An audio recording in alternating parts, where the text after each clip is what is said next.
You guys are catching me snacking. Snack, snack, snack. BV will love it. It's a big piece of ribeye. So, anyway, what we're going to talk about tonight, got a couple things going on. Now, I'll show you guys this first part of the stream while I'm ripping apart a piece of meat. Now, don't quote me on that. So, first thing for your viewing pleasure is Sheila Jackson Lee giving a speech. I don't know exactly where this was at. I would suggest shielding your brain in some way from what she's about to say. And maybe go ahead and take a couple of preventative Tylenol because this one's going to hurt.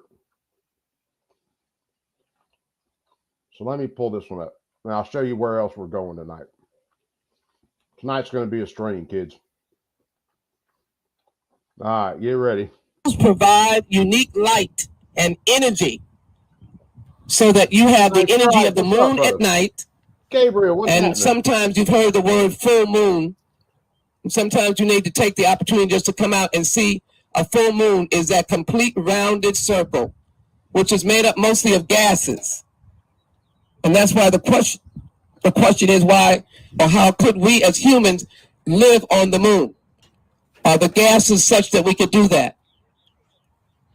The sun is a mighty powerful heat that is almost impossible to go near the sun. The moon is more manageable, and you will see in a moment, or not a moment, you'll see in a couple of years that NASA is going back to the moon. Provide unique light and energy so that you have the energy of the moon at night. And sometimes you've heard the word full moon. And sometimes you need to take the opportunity just to come out and see a full moon is that complete rounded circle, which is made up mostly of gases. And that's why the question is why or how could we as humans live on the moon? Are the gases such that we could do that? The sun is a mighty powerful heat that is almost impossible to go near the sun. The moon is more manageable, and you will see in a moment, or not a moment, you'll see in a couple of years that NASA is going back to the moon. Provide unique light and energy. All right, let me stop that pain. So that you have the energy of the moon at night. Yeah, let me stop that pain. Yeah, apparently the sun is this big ball of hot stuff that we can't really go near. Excuse me. Yeah, gee, couldn't figure that out. And I thought the moon was made of cheese. So apparently the moon's not made of cheese and the sun's really goddamn hot. So we can't live on the sun, according to Sheila Jackson. We can't do it. Can't live on the sun. But we could probably live on the moon, even though it's gaseous and all this. I was going to show this clip last night and I forgot about it. This is a lawmaker, folks. This is someone who supposedly writes laws, votes on laws, and then those laws affect your daily life. Damn. All right, let me show another tab. We'll kind of show you where we're going. North Korea says they landed. I could almost believe North Korea would do it. I don't think they landed very well, but they might have fired their asses off into the sun. Hold on, let me find the right tab again. I got to do a little bit of cycling here. You guys are going to get a... Oh, did you guys see this one with the Navy officer with the scope on backwards and all that? Yeah, he's a gun expert. Tony Simon was talking about it. I think I saw it right before Tony posted it, but either way. Oh, this is one thing we're going to look at tonight. If I can find all the links and get it done. David Hogg, I guess, apparently said that he would debate and Spike, whatever his name is. I don't follow the dude, but about gun control. And that's supposed to happen at what, 7 o'clock. So we got some shit to kill before we get to that. But if I can stream that and we can do our own little watch party with it, because he did throw a link out. Yeah, we're cracking that out too. That ought to be exceptionally painful. Give me a sec, Knight, and I'll hit you up when we hit this stuff from freaking Tennessee. Tactical Skillionaire, what's up, my brother? Vanessa Kitty, my sister's in the game. What is happening, everybody? So I ran into a lot of this today and decided we were going to fire up a stream tonight. Because damn. All right, so let me find the next one, because we are going to try to get to that, and that's it. 6 to 7:30 Eastern. So we're gonna have to keep an eye out for that one. I'll try to pull, because he did have a link. Let me see whether I can pull it real fast. Let's see. So right here, host your own watch party by streaming. So we're going to stream that. We're going to try to keep an eye on that. And when that joker goes, we're going to go.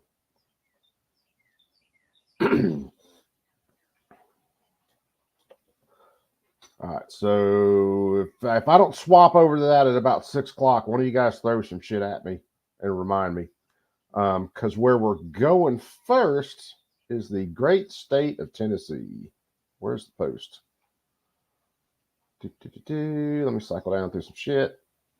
More shit. David Hogg's dumbass. Am I still? No, I'm on that one. Hold on. It was one of the last things today. Oh, if you guys want to check out a good book that's coming out here shortly on Audible, The Wanted Galaxy's Edge, that's coming. Hold on, I'm trying to find it. Give me a sec. Naval officer doesn't. I mean, at least he's got the pointy end down range. I'll give him that.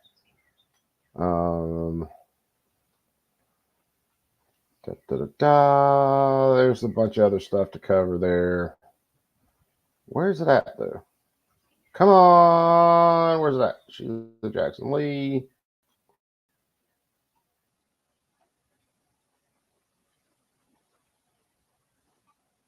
All right, I'll try to find it while we're watching this, because Tennessee, share this tab. So Tennessee decided, fuck it, we are going to let teachers be armed in the classroom. And I'll try to find the pictures. A bunch of commie mommies were interrupting this. This happened yesterday. And I thought I had the Senate's page where I could follow it, but I didn't, because they don't post a lot to the Senate page like they do the House page. So I missed some of this. That's why we're going back to it today. We covered, commie mommies interrupting the House yesterday. This is the Senate. And apparently a bunch of them got drug out of here. It was awful nice. So this is SB 1325. Without objection, Amendment 1 behind 3. Is that correct? They go through this, and I'll try to keep it on time. Behind 6. I want you guys to see. Next amendment, Mr. Clerk. Amendment number 2, filed timely by Senator Bailey.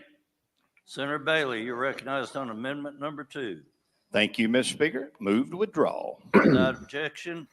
This is where they actually were going through the bill to vote on it. So they're going through the amendments. Amendment number 3, filed timely by Senator Bailey. Senator Bailey, amendment 3. Thank you, Mr. Speaker. Amendment 3 is the exact Tennessee is lacking that night. Passed out of the Senate Judiciary Mike Committee McClure, what's going with the on, my exception brother? of 2 small changes. The first change ensures the faculty or staff member is required to have the joint authorization of the LEA's Director of Schools in conjunction with the principal of the school at which the person is assigned, and the written authorization of the chief of the appropriate law enforcement agency to carry or possess a concealed handgun on school grounds. This amendment also clarifies the 40 hours of training the faculty or staff member must complete and must include hands-on instruction. Mr. Speaker, with that explanation, I will move Amendment 3 and request that you come back to me when we are on the bill for further explanation. Thank you, Senator Bailey. The motion is to move amendment number 3. It's properly seconded. Discussion on Amendment 3. Is there objection to the question? Should be the right link, kids. I So see when you grab none. them, get in. All in favor of Amendment 3, say aye. Opposed, nay. You adopt Amendment number 3. Next amendment, Mr. Clerk. Number Oh, 4, I'd rather they could Bob act like 39-3 actual by adults, Senator DV, Oliver. but Senator that's asking Oliver, too much. Amendment number 4. Thank you, Mr. Speaker. This amendment Remember, comes to me this is about teachers from being able to carry several concerned after training. constituents, and it states that There's Brother Knight. that it further amends What's up? by adding the following new There he is. subdivision What's up, Knight? B1F in section 1, Did he which go there states again? that Oh boy. F Oh No, I got boy. I got have you. attended training on de-escalation, including but not limited to 1, verbal de-escalation, and the effective delivery of verbal instructions to Wow, this stream prevent is the awful. need for physical use of force, application of reasonable and proportional use. 3, de-escalation in circumstance.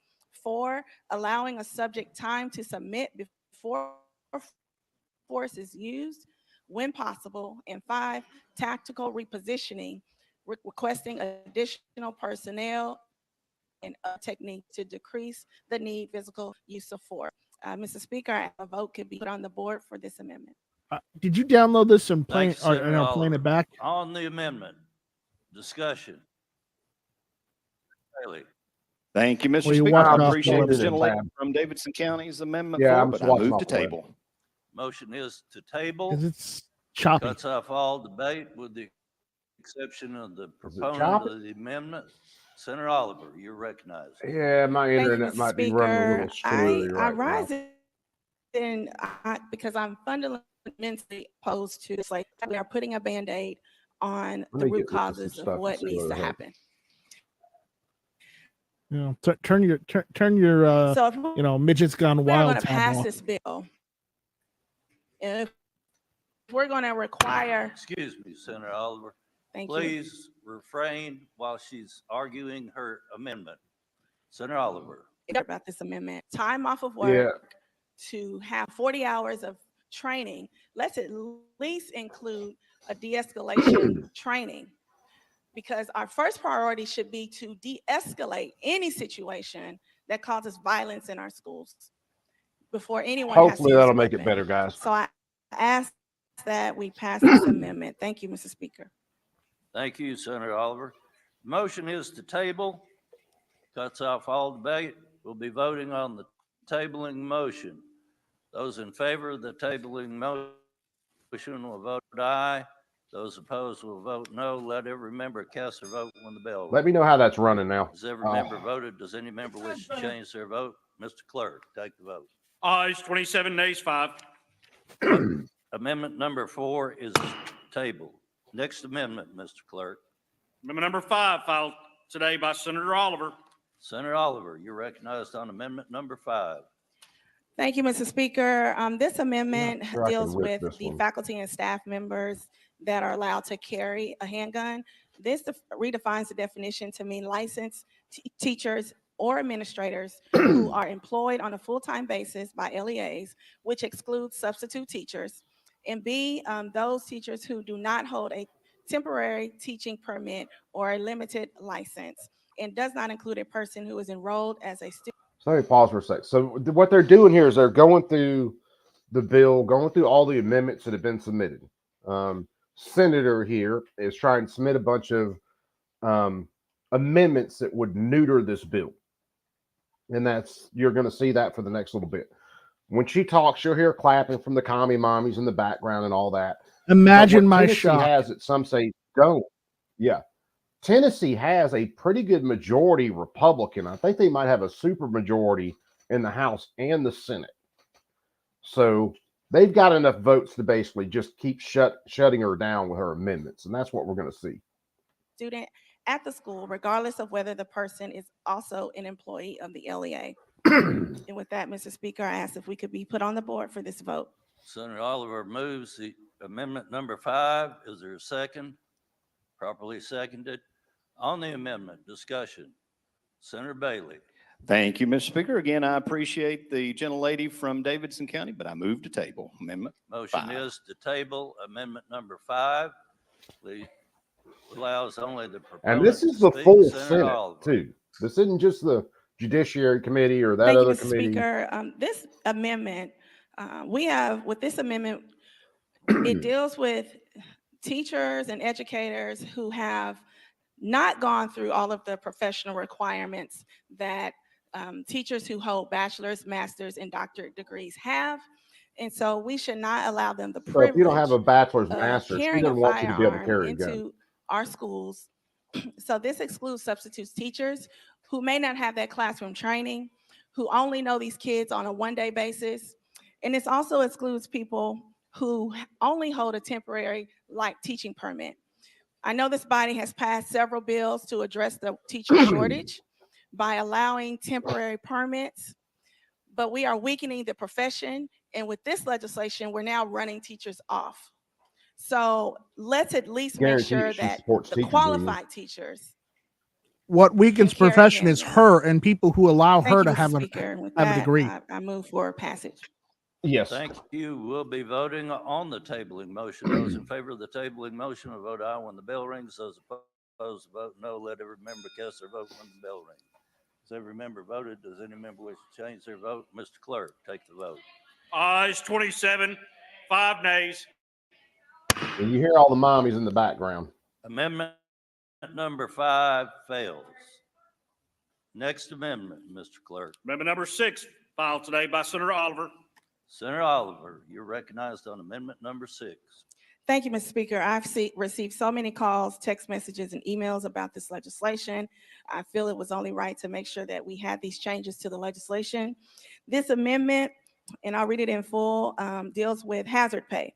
It would create a new section by. She's trying to filibuster it would with add a new these amendments. subsection saying this: a school in which a Yes. faculty or staff member possesses or carries a handgun pursuant to this section must be considered a hazardous work environment. An employee of the school, including but not limited to a teacher or member of the support staff, may apply for, and the LAA must award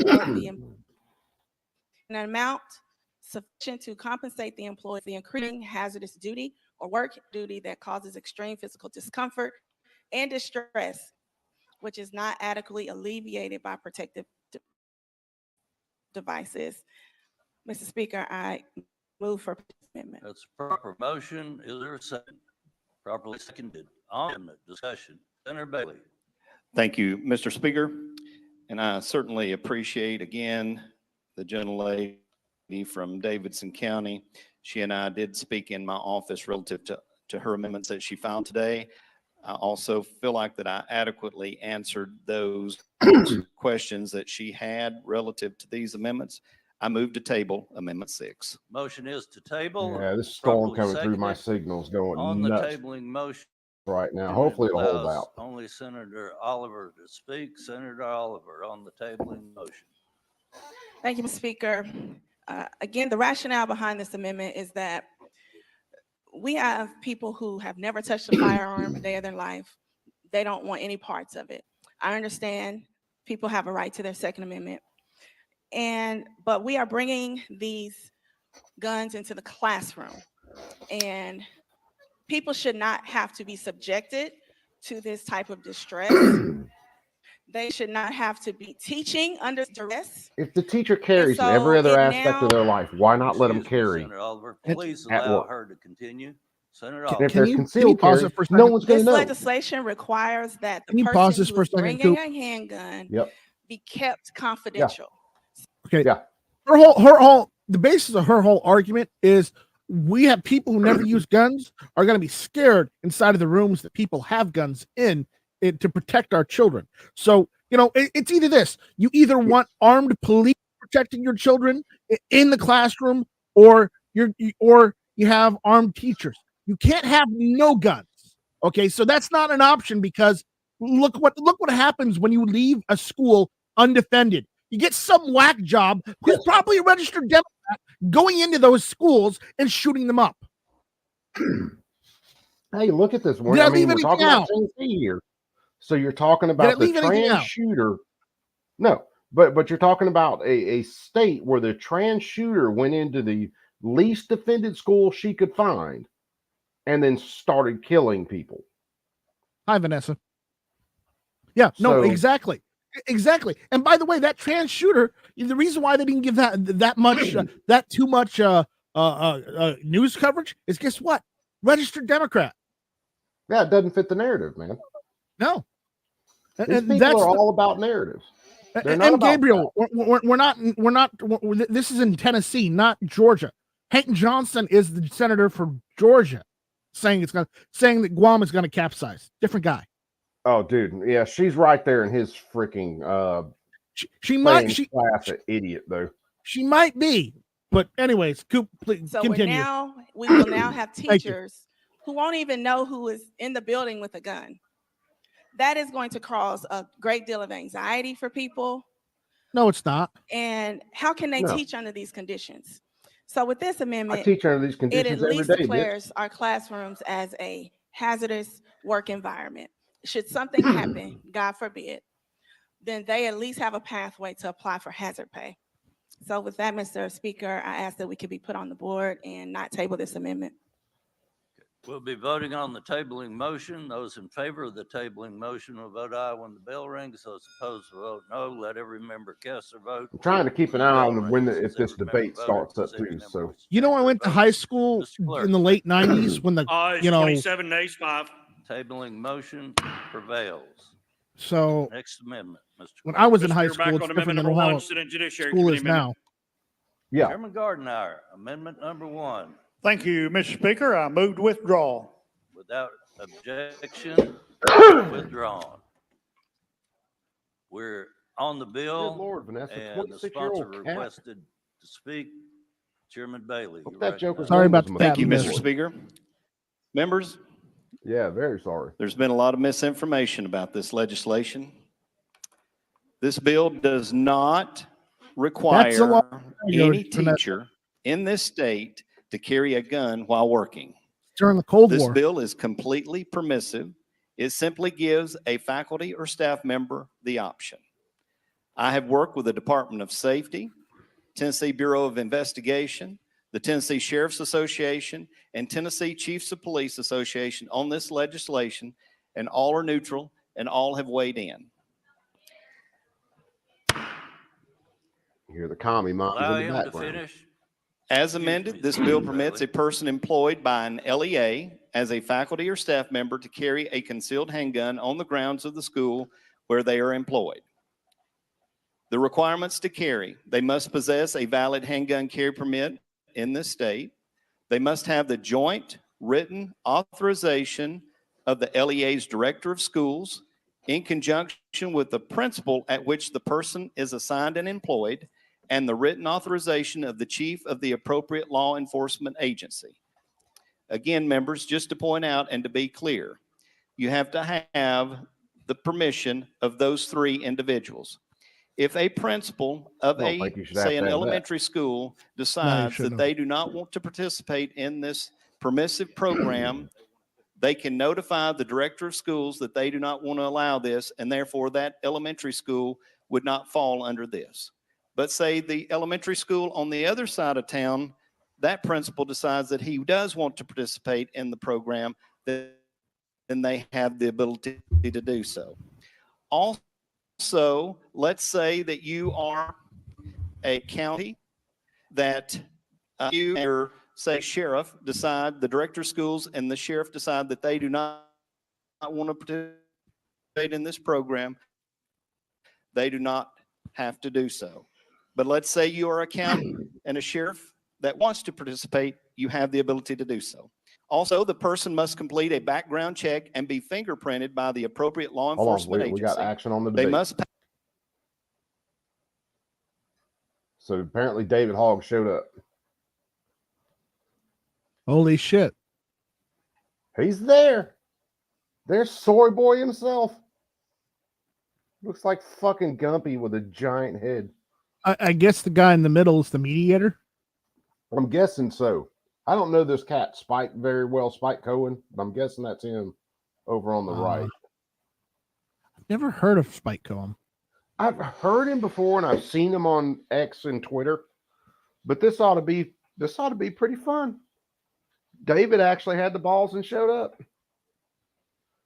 Or someone loaned him a set. I don't know. The problem is you got a 23-year-old trying to argue with a 41-year-old. Oh, well. As if the 23-year-old has actually ever lived and experienced fucking hardship. Look, damn it. David Hogg is in Harvard. Look, damn it. There's a lot of other idiots in Harvard too, just because. Well, David Hogg he's even lower than a diversity hire for Harvard. David Hogg is their affirmative action because they need to allow someone from Florida. Yeah, that was pretty much it. Oh, well, shit, unmute it, dumbass. I think they're getting ready. Yeah, they're just getting ready. Maybe that Florida affirmative action thing might have been a little too far, but I thought it was funny.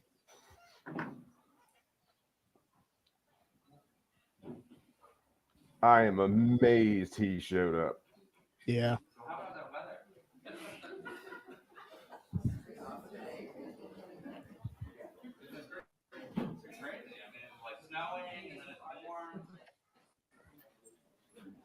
It seems like Mike is there, is actually wanting to talk to people, and David's just looking like, why am I even here? You see that? Because you mentioned the weather.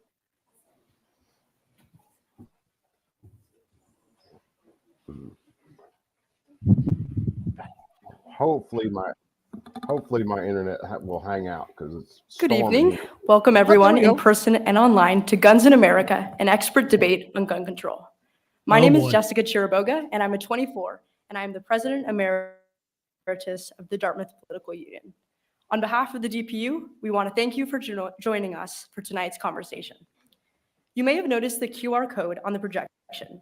That is a poll that we are conducting at the outset of the debate to see where the audience stands on 2 debate questions. If you haven't yet, please take a second to vote on this poll, and we will see where the audience stands both at the beginning of the event and at the end of the event. The DPU is a preeminent, nonpartisan, student-led organization dedicated to promoting open discourse on campus.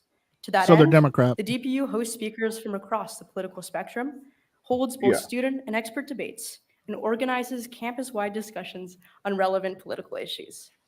The DPU believes that advancing the robust exchange of ideas is the responsibility of institutions of higher education in a free and open democratic society. At Dartmouth, students have historically led this charge. In the late 18th century, literary societies were founded by students and functioned as nonpartisan forums for dialogue on public affairs. I'm trying to slow some Today, of this stuff down. So we at the DPU root our mission in this history and continue this tradition of furthering dialogue on issues of societal importance.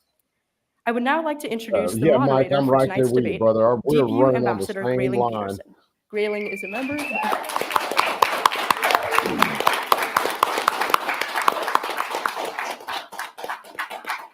A very well-deserved round of applause for Grayling there. Grayling is a member of the class of 2024 studying engineering. I would also like to welcome our incredible debaters, Spike Cohen and David Hogg. Okay, Spike Cohen is a libertarian. Yeah, Spike Cohen was a libertarian candidate for vice president. He was the VP pick for traveling across the 2020. country and speaking with victims of the war on guns. He was has Joe seen Jorgensen's firsthand running mate. the harms caused by gun control and the dire need to end it. He is the founder of You Are the Power, a nonprofit dedicated to helping people who are being victimized by their local governments. Round of applause for Spike Cohen there. Like they got to tell them to clap for Mike. Let's see how they clap for Hogg. And we are also joined tonight in our debate by David Hogg. David Hogg, a survivor of the Parkland school shooting, has become a prominent voice of his generation, advocating A survivor that had to take a bicycle to co-founding it. March for Our Lives. Yes. He led one of the nation's largest He demonstrations, wasn't there that day. rallying 800,000 protesters in Washington, D.C. A Harvard graduate, David co-founded Leaders We Deserve, aiming to elect young progressives. Ting Ting, what's up, my sister? How you and the kiddos? Thank you both for joining us. 18. As always, any views expressed by our speakers are not endorsed by the Dartmouth Political Union. Tonight's debate will begin with a moderated discussion, followed by an audience question and answer period, and will also conclude with a post-debate survey. If you'd like to ask a question, 2 DPU ambassadors will be holding microphones in the aisles for you. We ask that attendees ask questions and let the DPU ambassadors hold the microphone for them. And finally, let's consult the results of our pre-debate survey to see where the audience stands.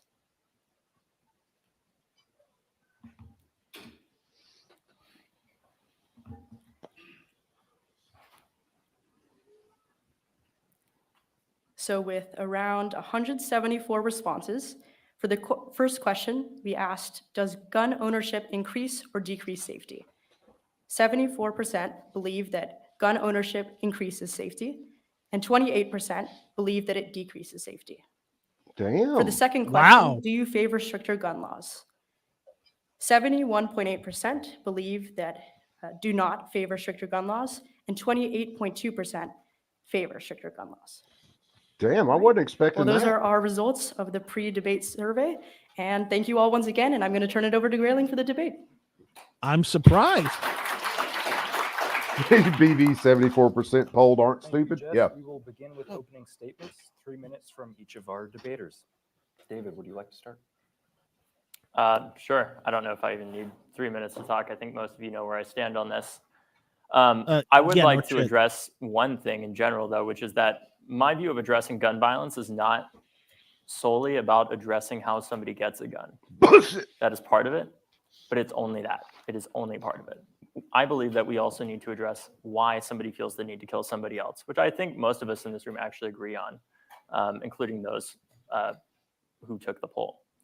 Part of why I say that is because I'll acknowledge that no law is perfect by any means, but there still is the need to have them in a society with order, and that applies to guns as well. No right is unlimited. There's a reason why you can't scream fire in a crowded theater. Yes, you can. But that also gotta means shut that up. we have to address, as I Me said, too. why somebody picks Otherwise, up a I'm gun. gonna. In my case in Parkland, that looks like addressing the fact that the shooter at my high school had repeatedly, he was a 19-year-old, that had repeatedly, I'm just checking the time, that had repeatedly threatened to shoot up my high school. He was reported to local law enforcement, he was reported to the FBI, and had had the police called on him over a dozen times before the shooting. Despite Law all of that, enforcement he failed was you still on able to every single legally level. obtain an AR-15. And as a result, he shot 34 of my classmates and killed 17 of my classmates and teachers. And personally, I've grown up around guns my entire life. My dad was an FBI agent. My first time shooting guns was when I was in 4th grade. This may be news to some of you, but I was even in the shooting club at my college. I understand the power behind these weapons, but I also understand that there's responsibility that comes with that in the first place. And I don't see that why there is any need why somebody who repeatedly threatens to shoot up a high school should be able to legally continue to own or even have an AR-15 in the first place. I don't believe that's an affront to anybody's civil liberties. I believe it's actually protection of all of ours to our right to things like domestic tranquility, as are also talked Shut about. up. Shut up. I'm almost starting to agree and with him. I think there's just a lot of nuance that has to be had in this conversation. I don't want this to be a I'll screaming so match kick you between off the Spike and screen. I know that he doesn't want that either. As entertaining as that might be for the 12 watch parties that you've set up, apparently.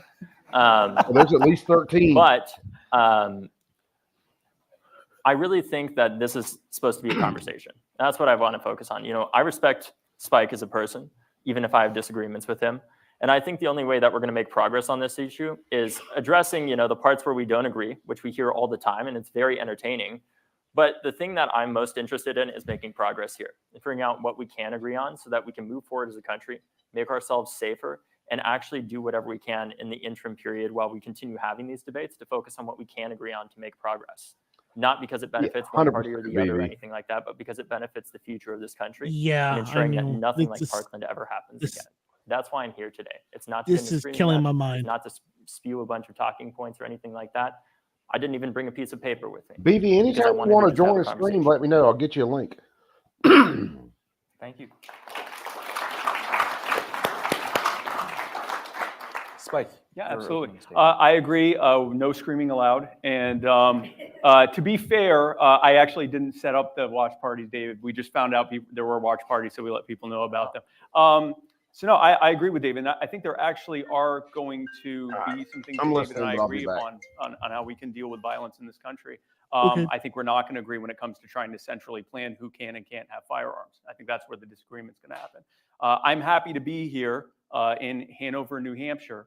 And as you may or may not know, we are right now in one of the places, Grafton County, New Hampshire, and New Hampshire as a state, where it is one of the easiest places, actually the easiest place in the country to get a firearm. It has the least firearms restrictions of any state in the union. It also happens South to Carolina have would the like lowest to disagree homicide with you. rate. And it's not alone. The other states that also have permitless carry and some of the loosest restrictions on firearms ownership are the neighboring states of Vermont and Maine. Those are the 3 lowest homicide rates in the country. Their rates are actually comparable to Europe. And speaking of Europe, the country that has easily the loosest firearms restrictions in Europe is the Czech Republic, and they have the lowest firearms or the lowest homicide rate in the country. And so to put a finer point on this, there are going to be things that David and I agree on. I think where we disagree is that firearms are not the problem. Firearms are not what cause violence. We have, each one of you was born, check the time, each one of you was born from the very moment of the beginning of your existence. You have rights that are not supposed to be infringed upon by anyone. We call them natural rights. 2 of those rights are the right to defend yourself and others, and the right to own justly acquired property. You're allowed to buy things and own them. You're allowed to make things and own them. You're allowed to have people give you things and own them. And so what that amounts to is that you have a pre-existing natural right to keep and bear arms for the defense of yourself and others. We are one of the few countries, I believe the only country, that actually affirms this pre-existing natural right and forbids any government at any level from infringing upon it. The last thing I want to end with, and I may run out of time on this and I can expand upon it, is I hope in our discussion, instead of broadly just talking about gun violence, we break those down into what they mean. Because if you just say gun violence, what you're doing is you're lumping in the nearly 2/3 of the people that are included in gun violence who are people who kill themselves. And every single, and I know you've talked about this as well, every single study that shows what the top reasons are for committing suicide, whether it's depression, whether it's substance abuse, psychosis, a cry for help where they didn't actually intend to kill themselves, but unfortunately they did. All of them were doing this because they felt like there was no hope. And as someone who has battled in the past with depression and anxiety, I know that feeling. And I cannot imagine a worse indignity than to lump people who said, I can't do this anymore, and who are not here to defend themselves against being lumped in with murderers. So I hope that we don't do that we don't just say gun violence, that if we're going to talk about it, we'll talk about it individually. And I went over, and so David gets 20 extra seconds on the next thing we talk about. So thank you guys for being here. Thank you. We will now move on to the moderated portion of the debate. First question. A well-regulated militia being necessary to the security of a free state, the right of the people to keep and bear arms shall not be infringed. Concisely describe your interpretation of the Second Amendment, including what, if any, limits on the possession of firearms are compatible with it. David? How long do we have for this section? 2 minutes. 2 minutes. So one, I want to address the fact that if we had the most historically accurate, one of my final papers I wrote in college was on, what would the most accurate interpretation today of the Second Amendment look like, putting aside as much as possible, obviously, my own biases, trying to look at what do the constitutional scholars say. So in one of these cases, there's a great book called A Well-Regulated Militia that breaks down a lot of the laws that were around at the time of the founding of the country and what a well-regulated militia actually looked like. And basically the closest interpretation to what we would have today if we did have a Second Amendment that was as aligned as possible with what the founders wanted is not something I think that I would be happy with. And I also don't think it's something that Spike would be happy with. Because what it would mean is effectively every 18 to 45-year-old man, white man in particular in the United States, would be required or either provided an M16. And the federal government would be allowed to come into your house and ensure without a warrant that you actually have that firearm in the first place. I think none of us wants that to be the case for multiple reasons on both sides of this table. I think, to me, I hear the comments that he says about the lowest gun, lower gun death rates and everything. I'd like to bring up a counter to that, which is the fact that Massachusetts actually has the highest standard of ownership in terms of how hard it is to get a gun in this country, and it has a 70% lower gun death rate than the US national average. And in Massachusetts, it's not necessarily easy to get a gun, but personally, I don't believe it necessarily should be, because part of having a well-regulated militia, we understand in the context of what that meant, was well-trained, obviously, because they wanted to ensure that at the time they were worried about having standing armies for obvious reasons. They needed to have well-trained people to serve in the place of that army. And to me, what the closest interpretation, what I would like to see in the future, my dream scenario is not one where everybody has their guns taken away. It's one where we federalize Massachusetts state gun laws. And that's not necessarily going to prevent all gun violence. I'll be the first to admit that, but I believe it can lead to a substantial reduction in it. I have more to say on the suicide aspect, but my time is up. Thank you. Spike, your response. Yeah, so I think it's important to look at what the founders said. And so let's start with the guy who wrote the Second Amendment. Whereas civil rulers may attempt to tyrannize, and as the military forces, which must be occasionally raised to defend the country, might pervert their power to the injury of their fellow citizens, the people are confirmed by this article, the Second Amendment, in their right to keep and bear their private arms. The writer of the Second Amendment was very clear. This is confirming a pre-existing individual natural right for you to keep and bear arms, and he's explicitly mentioning the fact that you should be able to do that, if necessary, to rise up against your own government. Keep in mind, this was a revolutionary government that was being created right after a violent revolution. The key factor here. That is the intent of the Second Amendment. I don't know of any founders who indicated that they were mandating. Remember, he's a Libertarian Party use member. of firearms or It's not about a government. David, I'm It's happy not about to hear your your thoughts on that government. if there was that did. I have to correct that. I've not seen anything to that. It's that every this. person Very should be able to. It's about to your their own inalienable ability right and to volition, keep it be from the able to government. be armed and trained in that, so Yes. that we have a large pool from which to draw for a I'll militia. if define necessary. every portion I of want to it address later. what David said.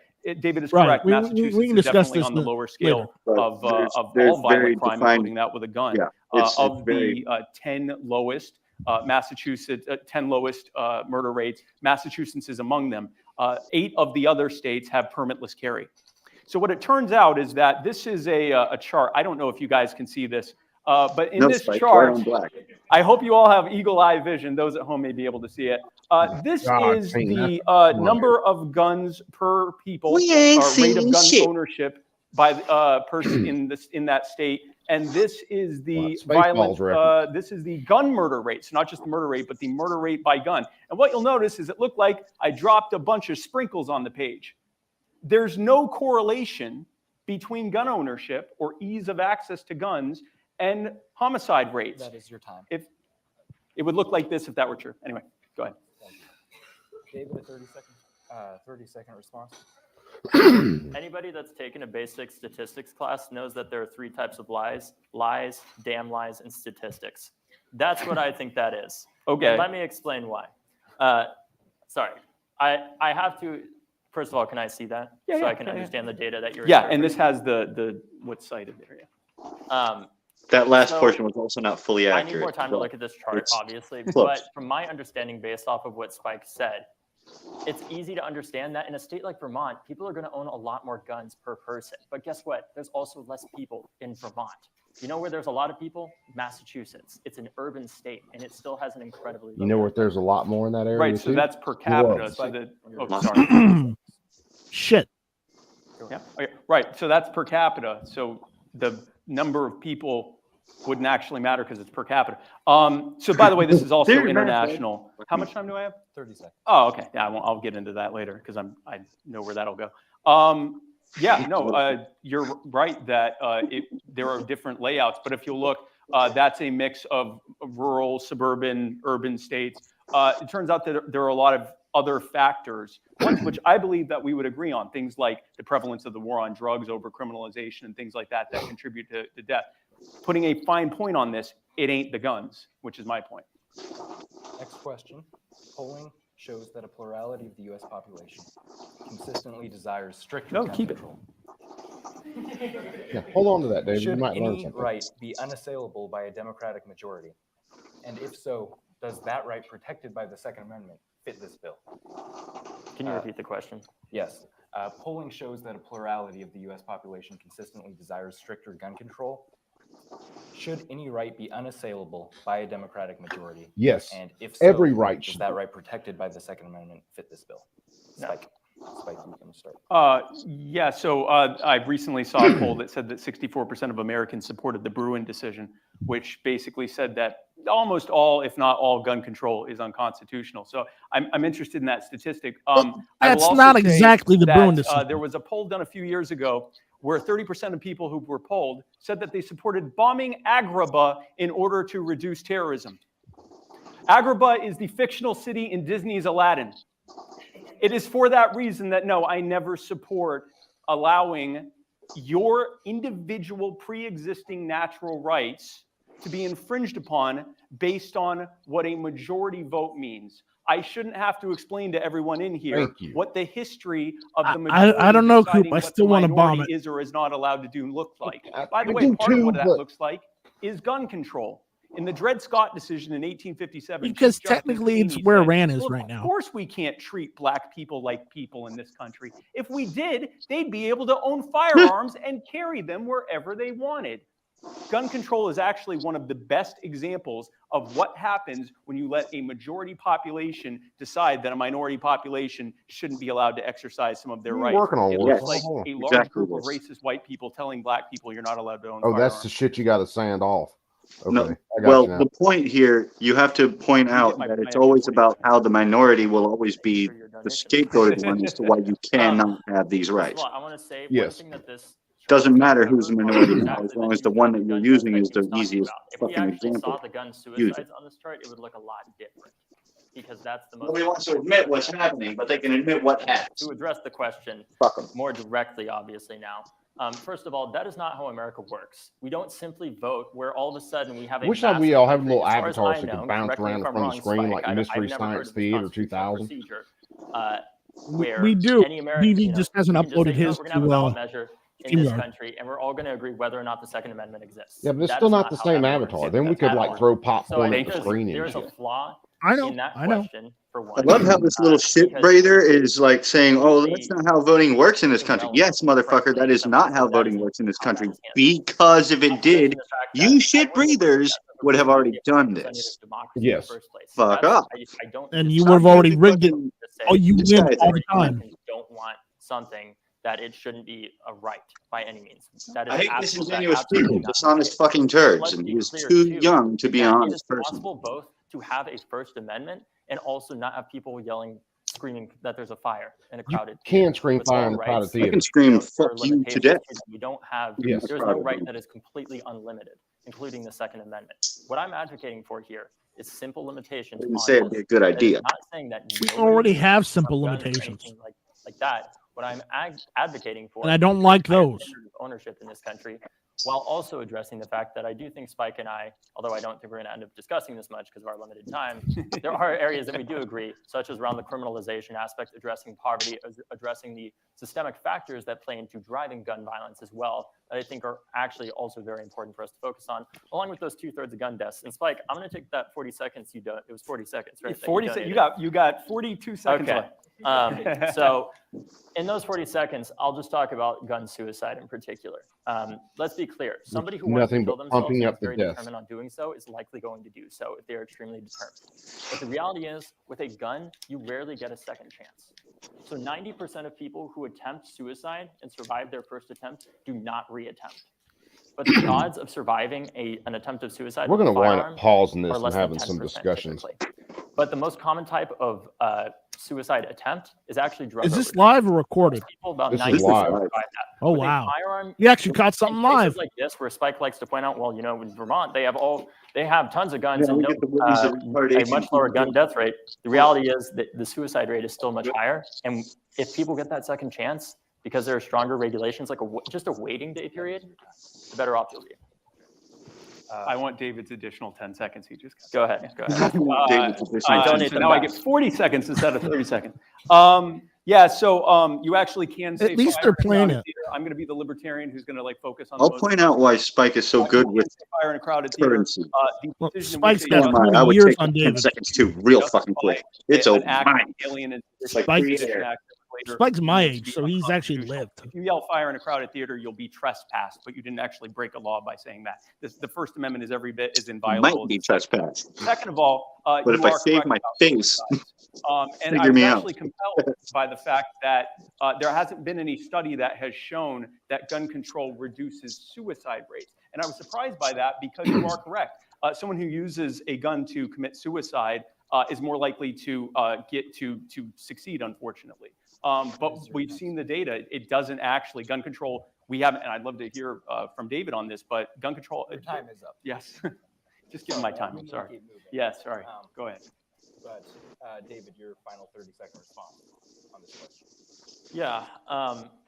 So why don't let's ask ourselves for a second, guys. Why don't we have that research? We're gonna have to watch a this lot of the again. time. Why is there such a limited amount of research? I'm on gun down. violence? Part of it is because it was illegal. The NRA lobbied to make it illegal to study the effectiveness of We may have to, yes. For you all, the rate of about a similar number of people die every year, from my understanding and research, from guns, including gun suicides, as die. I don't trust your understanding, Mr. Hogg. You know what the federal government has puts in every year to study sepsis? It's $1 billion. Until I was 18, the first 18 years of my life, the federal government gave pretty much $0 to study gun violence. All right, moving on to the next question. As it should have been. Oh no, we're gonna hit that. We're gonna hit that. Like I said, In we're gonna have to watch 2023, this. there were again. over I don't think this is gonna be 40,000 real gun long. deaths in the United States. A little over half of these were suicides, with most of the rest being homicides. Should you any never see action be taken justifiable to address homicide. this problem? And if so, what does the solution look like?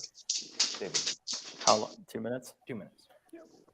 Yes, obviously action should be taken to address this problem. I think the first I'll step be right is back. actually not even something related to gun laws. I think Thanks it for is the warning. massively scaling the amount of research funding that we're putting into the CDC and NIH to study You're what welcome. gun laws actually are effective, and not just gun laws, but what programs are the most effective at reducing gun violence. That doesn't just mean addressing I'll tell you. laws, but addressing things like violence Lower intervention taxes. programs that the federal government has started to invest in more, but we still don't know how effective they are because we don't have enough research on it. I think the other way that it looks like is doing what we did. What I'm talking about here, what I want to do is not some crazy thing that's, some completely new policy invention.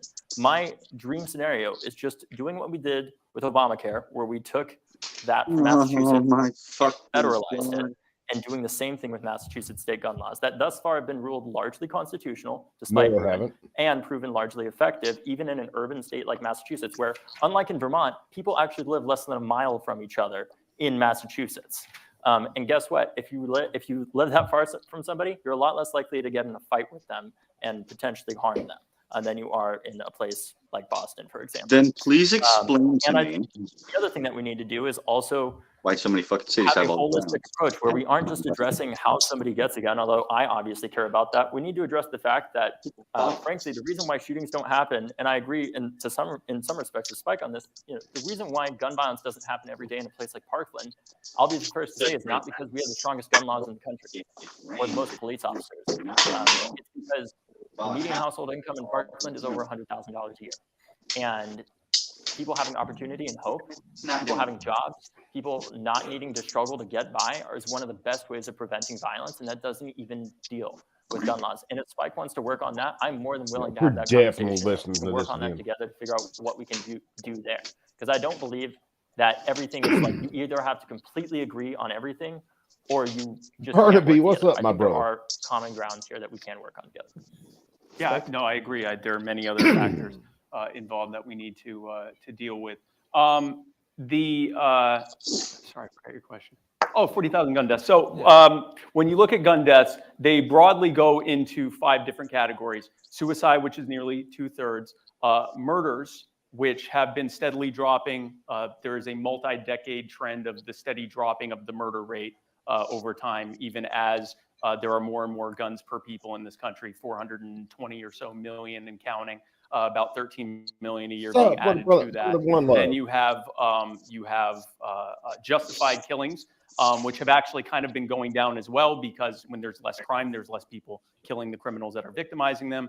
You have police shootings, which also have been going down roughly the same as the crime rates going down, because less crime equals less police interactions equals less police shootings. There's also been a lot more police accountability, not nearly enough, and I think David agrees with me on that, but there has been some measures that have reduced the number of shootings as well. And then finally, accidents, which have dropped by 90% in the last 40 years as a result of safer, better manufacturing of guns, and also because of more access to training on how to properly use the guns. Interestingly enough, most of that has happened during the time that there are fewer and fewer states that require any kind of licensing or permits to own guns. So we're seeing that if there was ever an argument that licensing reduced accidents, it certainly doesn't. They're reducing on their own. What's really weird is when you make a requirement of something, a lot of people are going to restrict themselves from it because they don't want to be told no. Suicide rate is going back up. And I think if we're looking at gun violence as a whole and realizing that literally every other form of gun violence is dropping, except for suicide, this is not a gun problem. It is a suicide problem. And the committing of suicide is increasing from all types of use. Damn, I'm including fucking guns. sexy. That is what we are looking at here. As a follow-up question. Well, I know you are. Have this problem with Nah, man, I would touch me like fucking crazy. Holy shit. I'd be It's gay. great to you guys. I mean, you want to talk about graphs? I wish that I had my own printout of a graph of the countries that own the relationship between the rate of firearm ownership and the gun homicide rate, even putting aside the suicides. There's a pretty strong correlation with all these developed countries, even the ones that have stronger gun laws like Switzerland, which, by the way, if you want to get a gun in Switzerland, it's not this libertarian utopia where you can just easily get one, to be clear. You know, the NRA likes to talk about that all the time. That is not the case. The NRA boogeyman. How much time do I have? 30 seconds. Oh, a minute. It's the guns, really, at the end of the day. Like all these other countries, if you look at the countries that have guns, the highest rates of gun violence, they also have poverty. They also have systemic racism. They also have all these other forms of systematic injustice that I agree that we need to address. The reality is it is far harder for what happened in Parkland to happen in Switzerland or in the UK or in almost any other highly developed country than it was. Go into the demographic of those countries. Like 1 minute response. Yeah, so an example of systemic racism is putting a young black man in jail for owning a gun that he wouldn't have had any trouble owning if he lived up the road in a whiter and wealthier area. Putting that aside, you said you don't have a chart. I have many charts. So there was a guy whose name escapes me, did a study where he used data from UNSCAR or UNSCAR. It's a UN organization that is looking at arms regulations and how they relate to homicides. And it is with a pro-gun control bent that they have, and they looked at the data and they looked at the rate of gun ownership and the rate of gun murders. And again, if this chart, I know no one sees it, but basically these dots would all do this if there was a correlation between gun murders and gun ownership rates. There aren't. Look, here's America. Pretty low on the international scale of gun murders, and way over here. All the other countries are over here. We're way over here. So internationally, now you may say spike, but yeah, but that's just looking at countries. Well, he also did a study on the ones with the low homicide rate only, no correlation. He looked at the countries with the highest murder rates. They decided to put America here. We're down at the bottom. No correlation. Looked at the European countries. No correlation. There's no correlation between gun ownership and gun homicides. 30-second response, David. You need a whiteboard like Katie Porter. Oh, fuck Katie Porter. I think just anecdotally, I mean, the fact of the matter is, I don't know how many of you have studied abroad or been overseas in, some of these more developed countries. I don't know about you, but I feel a certain sense of relief when I am over there because I know that gun violence is far less likely in general. It is something that we Dude, I've been intuitively rolled know up is on just the by case. the Pulitz Gun Eye death when rate, they were there's a reason carrying why school fully shootings are not automatic happening every day in weapons the UK or in Australia or in in the any of early these other 90s. high-income Fuck countries. off, Hog. And it's not because they have more guns than we do. It's not because they have police officers in their schools. I could go on, but we just know that. And Spike, final 30 seconds on this question. Sure, yeah. I mean, the fact is that data proves what it does. And the thing about anecdotes is that even if, I mean, you're a nation of 350 million people, if the homicide rate was 0.000001, there would still be dozens or hundreds, whatever that works out to, horrific stories of people being, hurt with guns. That's the reality of the thing. That's why we have to look at the data, because that data represents people being murdered and individual stories. I can't tell you about feelings of safety, but I feel pretty darn safe here. And this is one of the places where someone is most likely to have guns. I'm not saying guns in and of themselves make us safer. I'm saying that they don't really have an immediate say on whether we're safer or not. And by trying to centrally plan who has guns, we're taking them away largely from peaceful, law-abiding people, which means the only people left with guns are the ones who don't care what the laws are. And that doesn't make us any safer. All right. Moving on to the next question. In addition to our very high rate of gun violence compared to other developed nations, the U.S. leads these nations in mass shootings and leads the entire world in school shootings. Why does the U.S. or why are these tragedies more frequent in the United States, and what should be done? Listen to the way these questions are phrased. David. First of all, I just need to address the fact that this source, this source, this source, and this source, if I turned them in, I would have gotten an F in college because they're all from Wikipedia. No, they're Wikipedia. The source says it's Wikipedia. Okay, it's from hold on. No, okay. No, I'll respond. Go ahead. Go ahead. Beyond that, what was the question? The main Here, yeah, reset his thing so he can. In addition to the high rate of gun violence, we lead developed nations in mass shootings and lead the entire world in school shootings. Why are these tragedies more frequent in the United States? And what should be done to protect American children? Well, I think it's pretty, you're probably going to not be surprised by my answer. It's the guns. The fact of the matter is we have pretty much the highest rate of firearm ownership of almost any country, at least any large country in the world. Naturally, when that happens, you're going to have more instances of gun violence, of gun suicide, and mass shootings as well. And how much time do I have for this one? It's 2 minutes. 2 minutes? Okay, great. And look, the other day, I don't know if anybody saw a different presidential candidate, RFK Jr., really amazing guy, obviously. He was talking about how the reason why gun violence is so prevalent in the United States is because of antidepressants and violent video games. I didn't know that America was the only country where people took antidepressants.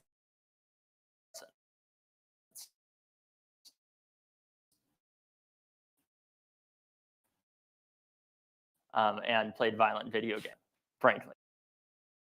That's why these shootings don't have nearly as much gun violence. Of course, there's a cultural component that we have to address as well. But the reality is it is a lot harder, even if you're somebody, there's all these people that say all the time, David, gun laws just don't work because criminals don't obey gun laws. But there's so much nuance that talking point leaves out. The shooter at my high school was a 19-year-old, and he was a criminal, but he was not a criminal mastermind. He was a 19-year-old that was able to legally go out and obtain an AR-15 with a high-capacity magazine and murder my classmates.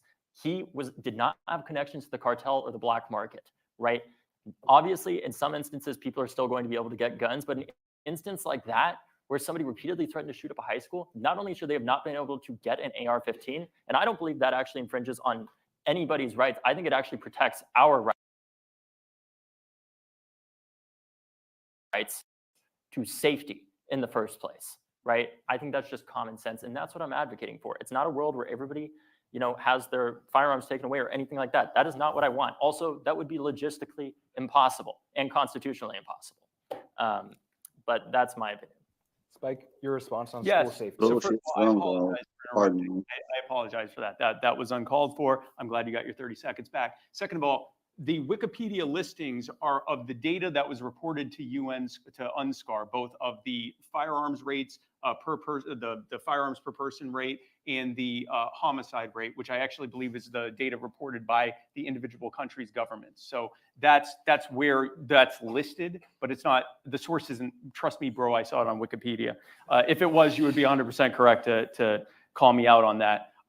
So when it comes to the US, we had basically no mass shootings or no school shootings in this country up until a relatively recent period of time. From 1949 into the 1960s, there were basically no mass shootings until the late 1960s. This was at a time when students routinely brought guns to school, and many schools had shooting ranges where they taught shooting and proper gun use. So again, the problem, at least in America, was not the guns. In 1990, the Crime Control Act was passed. And as part of the Crime Control Act, what they did was they said that it was at the federal level, it was illegal to carry firearms on any school property. They also introduced SROs, student resource officers. Yeah, I know you're not a fan either. And as David can tell you as well, an SRO has never stopped a school shooting, not a single one. What they have done is abuse children. They have been caught including sexually abusing children. Not all of them, but this has happened. If it even happened once, it happened more than one time that they ever stopped a shooting.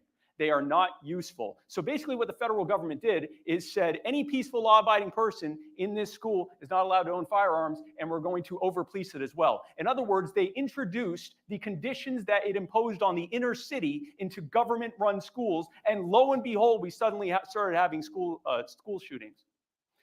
That's what caused that. That is your time. Oh, that is my time. Okay, I'll address the assault weapons thing next. I mean, like, the fact of the matter is gun technology has vastly improved since that era. Semi-automatic rifles make up, like the AR-15, they make up 25% of all gun sales in this country at this point. Those guns are not made necessarily to defend yourself. They were originally developed from a variant of the M16 that was originally developed as part of a competition. I could go into the whole history of it, but it was made effectively for made for civilians. For the jungles of Vietnam. They are not made necessarily to defend yourself. And frankly, if you're defending yourself, it was a piece of shit in the jungle away, it's of Vietnam. Unless you're in a place that's really, I mean, it is hard to imagine really any compelling argument to why that's the case, especially considering the fact for most of US history, you actually had a duty to retreat. You had, even on your own property, you had to prove that your life was so in danger that you had no other choice but to kill that person. But what we've seen with the passage of laws like Stand Your Ground is more gun responsibility. It's more irresponsible salesmanship and gun ownership where people shoot first and ask questions later. 1 minute response.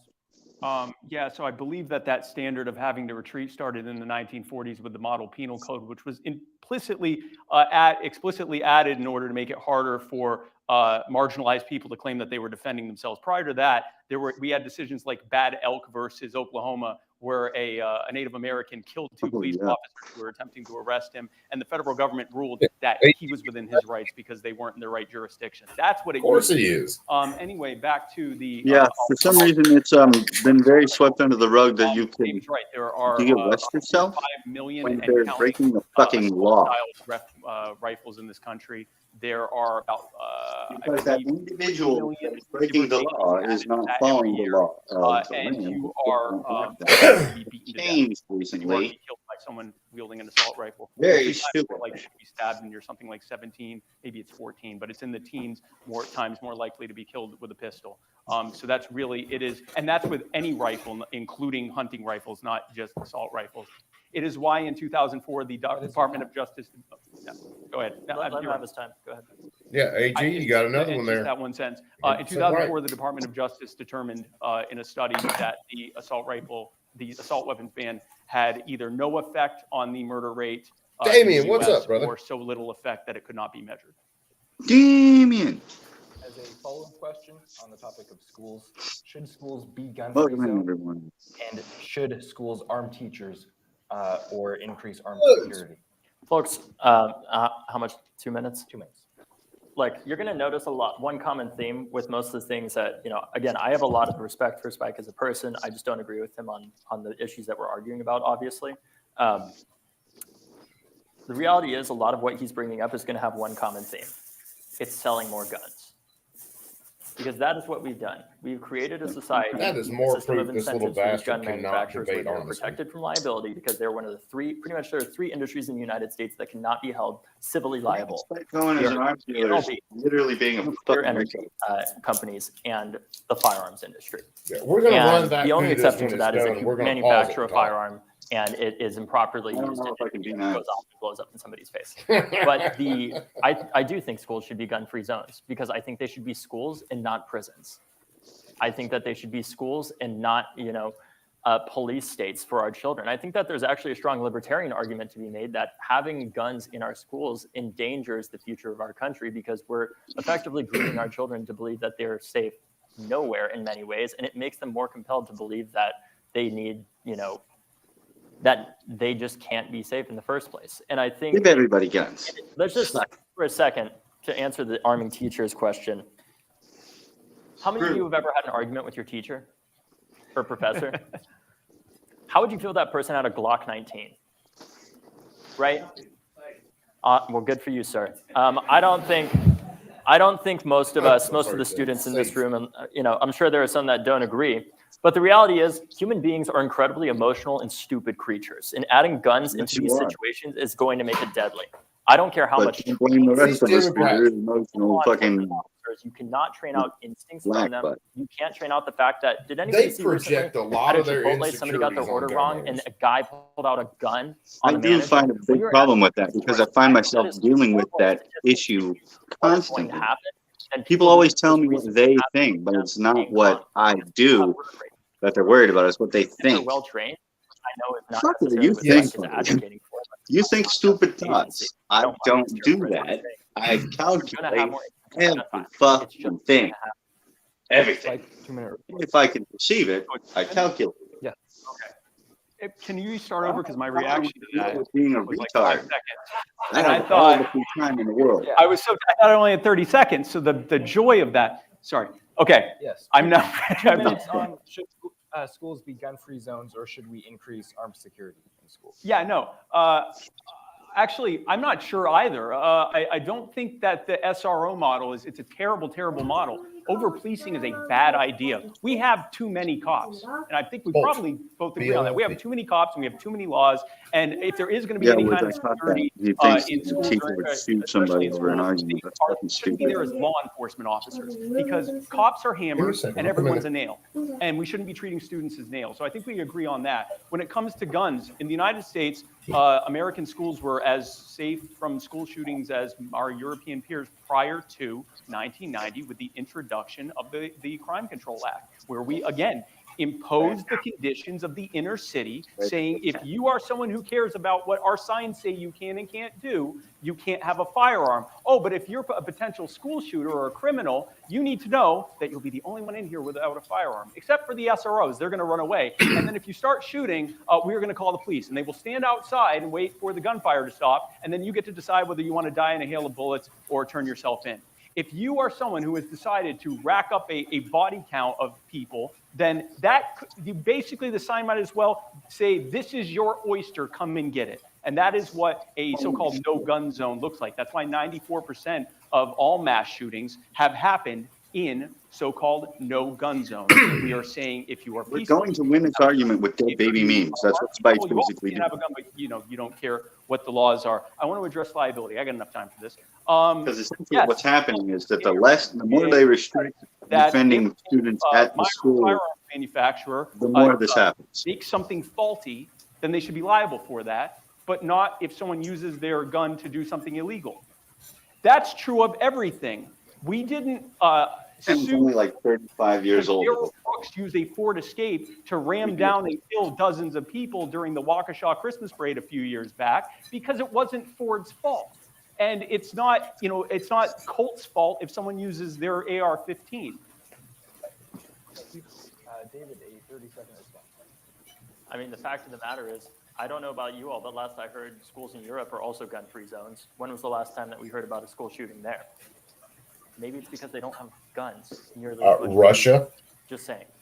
The other thing is, I think that there's an important distinction. I think there's actually a strong libertarian argument. You know what else they don't have? should be The held ability to tell their government to stop trying to stick me inside my home for no fucking reason except you're scared. owners, and that Yes. you care So so there's much about that. that. We should create a system of incentives where the only companies that can financially exist are ones that are responsibly selling these firearms to responsible individuals. Spike, final 30 seconds on this question. Anyone who has ever run a business would not want to be held liable for the possibility that someone might use their product illegally, and they're supposed to be psychics and know that. So that's not how liability works. Liability is if you, through abuse or malicious intent, or through either neglect with your product or malignant intent with your product, caused harm with your product. Not if someone then uses it and commits a crime with it. Yeah. So I mean that's the case with the liability thing. There are countries that have more shootings, including school shootings, and they have stricter restrictions. You'll notice he keeps mentioning Europe, but not Latin America or parts of Southeast Asia or parts of Africa or parts of Eastern Europe, but only Central and Western Europe. There are many other countries that have more restrictions and more shootings. Yeah, no, go ahead. No, go ahead. We have a lot of questions to get through. So the United States previously had an assault weapons ban from 1994 to 2004, but research into the results and whether it helped gun violence have been inconclusive. Yes, yes, he is, AG. The U.S. reinstating the assault weapons ban. Spike. No. If the Department of Justice report was conclusive in that it could not show that there was any reduction in any kind of in the murder rate or the gun murder rate. And there's a reason for that. In fact, interestingly enough, there was a drop in the murder rate during that time. There was also a record amount of sales of semi-automatic rifles. And by the way, I do take one issue. My favorite words. That I am trying to sell guns. You are probably the single greatest salesperson for guns. Every time. No shit. You think about restricting Yeah, Spike guns, can't sell shit. impulsively people go out and purchase guns. So thank you for that. I'm not thanking you. I don't care if you sell guns or not. The reality is that there are more guns than people. That ratio continues to grow, and there has been a long-term drop in the murder rate. And so that, to me, really just sums it up. If guns were the problem, we'd have more murder. This would be if I am literally afraid of violent people, and I get less afraid as I learn the higher numbers of personally owned firearms. Baltimore, talking about why things are so bad. That's how this works. It is not a gun problem. But it has to be a large caliber. Many other factors. And then, 100%. yes, when 30 criminality cal ensues, a gun is an effective tool. 30 caliber and up. And they'll probably use that. But if you were able to magically take away all the firearms only from criminals, they'd use another tool. Because again, guns are not the problem. And if they were, we see it borne out in the data. Even at the national level, this is the Gifford score with gun control. The Gifford score, it didn't matter how much gun control a state had. It was all over the place when it came to murder. Oh, except for DC. DC has some of the strictest gun control, and it had such a high murder rate compared to the 50 states that it literally compressed all the other data because it was like more than double the highest murder rate of any of the states. Fuck. Response on assault weapons ban. Yeah, well, I do want to address earlier, this idea. This one's not from Wikipedia. But earlier, there was this discussion, well, car manufacturers are not held accountable to these things, but the reality is there have been instances where people and industries have purposely and intentionally sold extremely lethal and dangerous items to unknowing consumers that have had deadly effects, and it's called big tobacco. And it was because they were able to hold them liable with similar lawsuits that they still do that, retard. And I'm gonna let you right now. That we cannot continue to Yeah, I'm fixing to light another one too. with big tobacco. Guess what? You can still smoke cigarettes in this tobacco country. free. You have to be of a certain age. Public health I'm not. I'm just free. Ha ha ha. Well, hey, whatever. I like shooting guns. Best 2 out of 3, right? I yes. thoroughly enjoy. No, I don't. But Yes. 2 out of 3 I ain't bad. understand that according there's to Meatloaf. responsibility that comes with that in the first place. And Well, I we know don't that talk it's about it. hard to be able to understand. The secret is I'm gonna die whenever the fuck that happens. I suppose it could be in like 2 minutes. Is not That's what stopping freaks gun me violence out in the about first place. I don't know because when. We'll pray for you. Until then, fuck it. Let's leave. The only thing we can do is take everybody's guns, and I don't want that to happen. We have to address Liar! Liar! At hand. Sorry. In terms of the what was the question? Thank you. Look, I think we need to modify the assault weapons ban. We need to have a more nuanced approach to it. We need to address the fact that there are multiple loopholes in the assault weapons ban. There are many ways that you could get around it. And we also need to have a new way of, frankly, defining assault weapons, because there's so many different ways that you could legally define it that there's a lot of problems with that regulation in the first place. And I also want to say, in this chart that they have here, what it doesn't address is the fact that, guess what? Even if a state has stronger gun laws, you can easily traffic it from another state because of our lack of federal gun laws. But you know what could do something about that? Something like a 1 gun per month policy. That makes it a lot harder and uneconomical. I got to post that comment. To a place like DC and I got to. Not to mention multiple jurisdictions that overlap. But it is a problem, and we have to address it. As somebody who lives in DC, we have to address the violence. There was a shooting from a block from me a week ago. It is still a problem, and we have to address it. But did you die though? I'm sorry. Related to what you were saying, the assault weapons ban only restricted certain kinds of semi-automatic rifles. Was this enough, and how would you define an assault weapon? Well, I think a lot of it comes down to understanding. A lot of, well, is this your part, Spike? Or, no, sorry, I thought we were switching on and off. 1 minute. Well, for one, I think we need to understand that there are different ways that you could define an assault weapon. The way that I would typically characterize it more broadly is a semi-automatic rifle capable of taking a high-capacity magazine, somewhere in the range of, 30 rounds or more than 10 rounds. My apologies. Any semi-automatic. That is how I define it. And the reason why I define it that way is because what makes these guns especially lethal, for anybody that has shot them before, you will understand why a rifle is far more lethal. It's easier to aim, and especially because of the high-capacity magazines, that is just not really practical with a lot of things like a handgun, and the increased accuracy of a gun like the AR-15 in comparison to a Glock 19 or Sig Sauer handgun, for example, or something like that. It is just far more lethal. Not to mention that the bullets themselves are traveling at typically three times faster. Like a 5.56 is going to be going way faster than a 9mm round. And just in terms of the pure physics of that, is way more damaging to human tissue. But both are obviously still lethal, to be clear. Spike, 1 minute response. Wow. Yeah, completely. So, yeah, I mean, yeah, you can traffic guns. The 9mm will kill you quicker than the 5.56. It's not. 5.56 is probably going through you. Address that because it's the 9mm is probably not. And 45 is not going through you like the 9mm will. Between them, and if trafficking was it all depends on how much energy the round releases on the target. It's transferred joules energy, yes, and those are a combination of numbers, which are the weight and the speed of travel. So you want it to go slow to hit hard and be heavy. That would include a lot of 45 ACP is fucking king. If we saw that these assault weapons were such an exigent threat to us that we had to use because capacity to limit what kind of firearm you could have, we would see that with these 25 million and counting, it might be 30 million at this point, assault rifles, this AR and AK style rifles that we have in this country, there'd be thousands or tens of thousands of murders a year. There's less than, it was, I think, 540 at last count. And that included that was with any kind of rifle compared to thousands with a pistol. Sorry. But like those pesky what facts. do you believe about regulating, or would you support any kind of regulation of 3D printed or other kinds of ghost guns? No. No. In the 1 minute. 1 minute. No.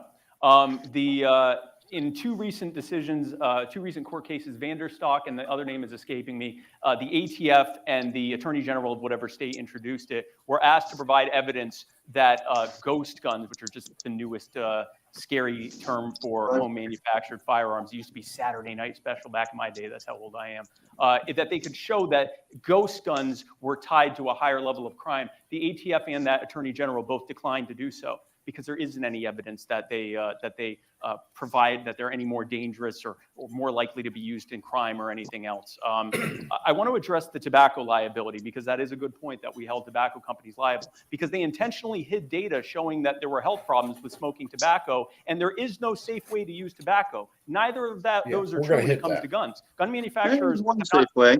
Thing when it comes to guns, everyone knows what guns can be used for, and guns are far more likely to be used safely or to be used to defend people than to kill people. There are millions of cases every single year of defensive gun use, compared to about, I think at this point we're down to, as it's lowering, 15,000 murders by gun use. 1 minute response. You're asking me to do things you know I First of all, the can't do. data that Spike is probably referring to, I imagine, when it comes to the defensive gun use, typically is chalked up from the NRA and it's self-reported scores. And if you go through their website, you can actually look at That was from the CDC. Those were the highest numbers. Actually, in some instances. But I want to be clear: it's important that somebody, if their life is in danger, that they are able to defend themselves. Even Vice said it was like a lot 40-something of thousand a the year. stories that the NRA is telling us about that to make up these statistics. Yeah, but he doesn't subscribe to Vice, even though it's his kind of news. Where it was to defend somebody's Oh, well, property yeah. from a wild boar in Texas. I would not necessarily consider that defending yourself publicly from, it's a mischaracterization of acting like, oh, it's just all Did David Hogg This just say guy's something never defending a high himself from a in hog was not Montana, self-defense? Colorado, or Idaho, or Utah, or Wyoming, or fucking California, or Washington, or Oregon, not scientific. or Oklahoma, or Arkansas, or Missouri, or fuck this motherfucking retard. Actually advocated against us being able to have because they passed. Go outside in any of the states that I just mentioned. To study the effectiveness of state Fuck gun this dude. laws. That's been repealed, but I would love to see research that included. Yeah, well, we're definitely going back through this, guys. So hang on, That is because not the NRA. we're gonna have a little bit more fun. All right. Every retard that has been attacked by a fucking bear and used bear mace has decided if they lived, they would use a gun next time. Are we starting with me? I just have to say, Well- leave it to David Hogg to say that we shouldn't be able to defend ourselves against wild boars. I was just saying that. I just said no, I know that was terrible. No one should have laughed at that. None That of was a everybody dad were from joke. the NRA. They're Coop, from, I expect that from you. everybody should have laughed at that. Center, Washington Post, They Gallup, should have. It Hemingway, was Asriel, funny. and Miller. They range from between, I think the lowest one here is 900,000 a year, and Yeah, $4.0 bear mace, you're right. million a year. Even if that's only a fraction of those are true. Can you focus on the question? Okay, fair enough. So the question again. Do you support voluntary gun buybacks or a national registry of gun sales? No, especially not the So registry. I'm a but level the gun 9 buybacks. I'm fire actually wizard. surprised March for Our Lives supports And, this. Because I catch I've yet to see fireball. a single Gun study that buybacks shows lead that to gun zombie buybacks, guns. which first of all, they're not buybacks. They belong to you. The government didn't own them and you're selling them back to them. But regardless, I've yet to see a single study that showed that there was any kind of reduction of any kind of violent crime No, at all those are from zombie gun guns. buybacks. In fact, many left-wing organizations that support gun control are saying we need to abandon these gun buybacks. They don't do anything. They're virtue signaling for police officers to say, look at all these dangerous six-shooters and hunting rifles we've taken off the street. There's been no demonstration that they work. And frankly, it's was it 1 minute? Yeah. Okay, I'm done. 1 minute response. Would you support any voluntary gun buybacks or a national registry of gun sales? Yeah, I think if somebody doesn't want a gun in their household because it was passed down to them, there should be a clear set. People are unfortunately not born naturally understanding how to handle firearms properly, and I think it would be great if everybody did know how to do that. Especially Hold on. Guns in the first Anybody place. listening out there, if but you have a firearm according you to don't policy, that's want not the and case. you want to get rid of it, If give it to somebody me. doesn't wanna have a I will pay for it to be shipped to my FFL.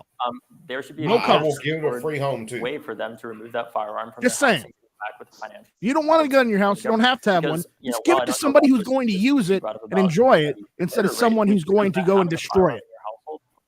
Especially if you come back with your uncle's AK-47 he brought back from Vietnam. Yeah. We also know that children are often accessing these firearms because they're not properly stored, because these individuals don't store them because they think, oh, I need to be able to access this in the moment where somebody is breaking into my house. When the reality is, a lot of the time, it's a lot more likely that a child in your house gets Just a hold of that donate them to Night Strike's Home for Abandoned Guns. support buyback? Yes, but I also want to answer the other part of the question, which is a registration system. Yes, I do support that. I think it's common sense, and I think if we're going to enforce these laws or have We're going to get, we're going back we do through need to this. have a registration system. And I know that's terrifying to a lot of you, but frankly, what's a lot more scary is not addressing this problem. Well, no, it's not terrifying. It's just that I won't fucking comply, retard. We are running out Yeah. of time. What other restrictions, if any, should be put on who may obtain or possess firearms? For example, do you I still haven't found a legitimate reason for myself to purchase a firearm, but that hasn't meant that I wouldn't. an increase in the minimum age requirement for purchasing The only firearms, legitimate reason I need is I want. safety courses as a condition of purchase? 2 minutes, David. Buddy, I've got a lot I want too. I can I'm do just a lot looking of. at the things that you. Holy Laws, shit. universal background checks, minimum age, Yeah. and I have mandatory training. I have 1 minute for this. 2 minutes. 2 minutes. Since silencers All are right, in so I just want to vending start out on machines, red I should flag get law, one. So Or far, I fine. believe Spike doesn't, you can answer this after this, but I don't believe that you support red flag laws in any way, shape, or form. But here's the reality. There is in many instances where we do have guns that are out there. Make a trench like coat the that just instance holds of all my silencers, and he only had wear police call on him silencers. multiple times Nothing to else. his Only school, own silencers. to his house. He was known to threaten to shoot up my high school. He was reported to law enforcement. And in part because we did not have that red flag law in place, we were not able to temporarily remove his firearms. There was an NRA supporter that sent a death threat to my own mother after the shooting that said, F with the NRA and you will be DOA. We used the law that we passed after Parkland, the red flag law, to disarm the man that lived 20 minutes away from us. I mean, that threatened to kill my mother. It sounds weird, That same law but since Parkland has been used over show me 12 how that's actually people that are demonstrating a threat. not just by some to somebody. random person or their neighbor, but by Were a they court charged? with a right to counsel and doubt due it. process that they are a danger to themselves or others. I don't believe that somebody who threatens to shoot up a high school should be able to have an AR-15. I believe that helps protect our right to be safe and ensure that there is a well-regulated militia in the first place, as is talked about in the Second Amendment, because somebody who threatens to shoot up a high school is not part of that. Do I support universal background checks? Yes, but we also need to acknowledge that we need to have a way of enforcing them as well, which would mean a registration system along with that. Do we need to increase the minimum age for purchasing some types of firearms? I believe we do. I don't think that if you can't have a beer when you're 18, you shouldn't be able to have an AR-15. And by the way, right now, under current federal law, the shooter at my high school would not have been able to buy from an FFL. Well, then you shouldn't be able to buy cigarettes until you're 21.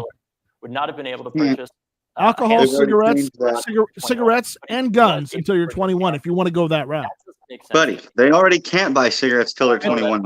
And you can't join the military until you're 21 either. But well, that's just not going to fucking happen. I know. Spike, your 2 minutes. That's the joke.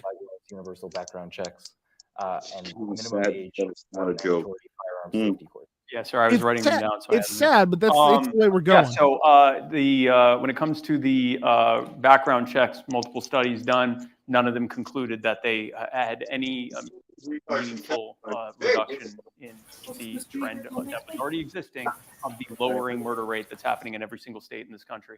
And he's correct. Universal background checks would also require some kind of gun registry. That's the first thing every government does before they want to oppress you, is they first have to register your guns so they know where they are, so that they can then disarm them and disarm you and take them from you. And then they can do basically essentially whatever you want. Lily Tang Williams, who survived Mao's Cultural Revolution, can tell you about that firsthand. So I definitely do not support that. Red flag laws, there's actually something you said that is incorrect, David. Red flag laws don't have due process. You often don't even know who accused you. And it can be an ex-spouse claiming that you said something without providing any evidence. But you won't know that because the police will just show up and tell you that they're going to take your gun. And if it's in a state that allows no knock warrants, they'll probably just get one of those, so you don't even get a chance to Allow me to tell you about my brother. And there's not really a clear way for you to ever fight to get your property back. And rather than spend tens of thousands of dollars to get back a gun that might be worth a few $100s, most people just let the state keep it anyway. So there is no due process. Both of the instances that you have cited, all 50 states have in place procedures that take guns from people that are an immediate exigent threat. And if that didn't work with Nicholas Cruz, I believe his name was, then the system there failed us for the rest of us to have to deal with. You have due process in place. Red flag laws failed in California with multiple shootings that have happened there. They failed in Maine with the Lewiston shooter. Red flag laws do nothing but give government another tool to violate your due process. So I don't support that. I agree with David. You should be able to drink alcohol when you're 18. But the reality is that you're more likely, I forget the exact age, but it's in your mid-20s that you're more likely to commit murder, not in your teens. So I don't believe that should be a limit there. David, a 30-second response. Well, I mean, you're setting a dangerous precedent if we wanted to talk about instances where certain laws have failed, because in that case, in the United States, in states with permitless carry.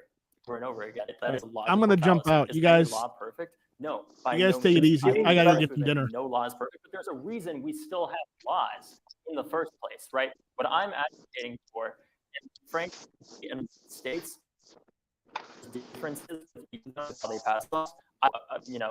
About which one you're referring to in particular, that other than California, that at least you mentioned. But in Florida's case, those laws were passed by a very Republican state legislature. Guess who's the most? It's not liberal sheriffs. It's Republican sheriffs. It's the Republican Sheriffs Association and others that support it because these laws work. Do I always agree with the police on everything? No, but yeah. Spike, 30 seconds. Yes, it is often used by Republican sheriffs. Donald Trump, by the way, is a huge fan of red flag laws. They take the guns first, due process later. And I don't agree with it there. That's what red flag laws are. But there is a very Republican sheriff in Colorado who used to be a big supporter of red flag laws until they were used twice against him by prison inmates. They said that they lived with him at his jail. Now he's no longer a supporter of red flag laws. Thank you. Move on to our next question. Perpetrators in school shootings and the victims of suicide often suffer from severe mental health issues. To what extent is gun violence a mental health problem? Spike, 2 minutes. It is increasingly the problem. If we're calling gun violence, if we're saying gun violence is suicide, murder, justified killings, police shootings, and accidents, all of these are dropping. The only one that's increasing is suicides. So this is a mental health problem. It is growing, and if that trend continues, where everything else drops and suicide continues, you're going to reach a point where 90% of it is suicides. This is a suicide problem. And I poured through the data because I will admit I'm not an expert on the conditions that create leading people to want to kill themselves. I can tell you about my personal struggles with mental health, especially when I was around a lot of your age in my early 20s and mid 20s.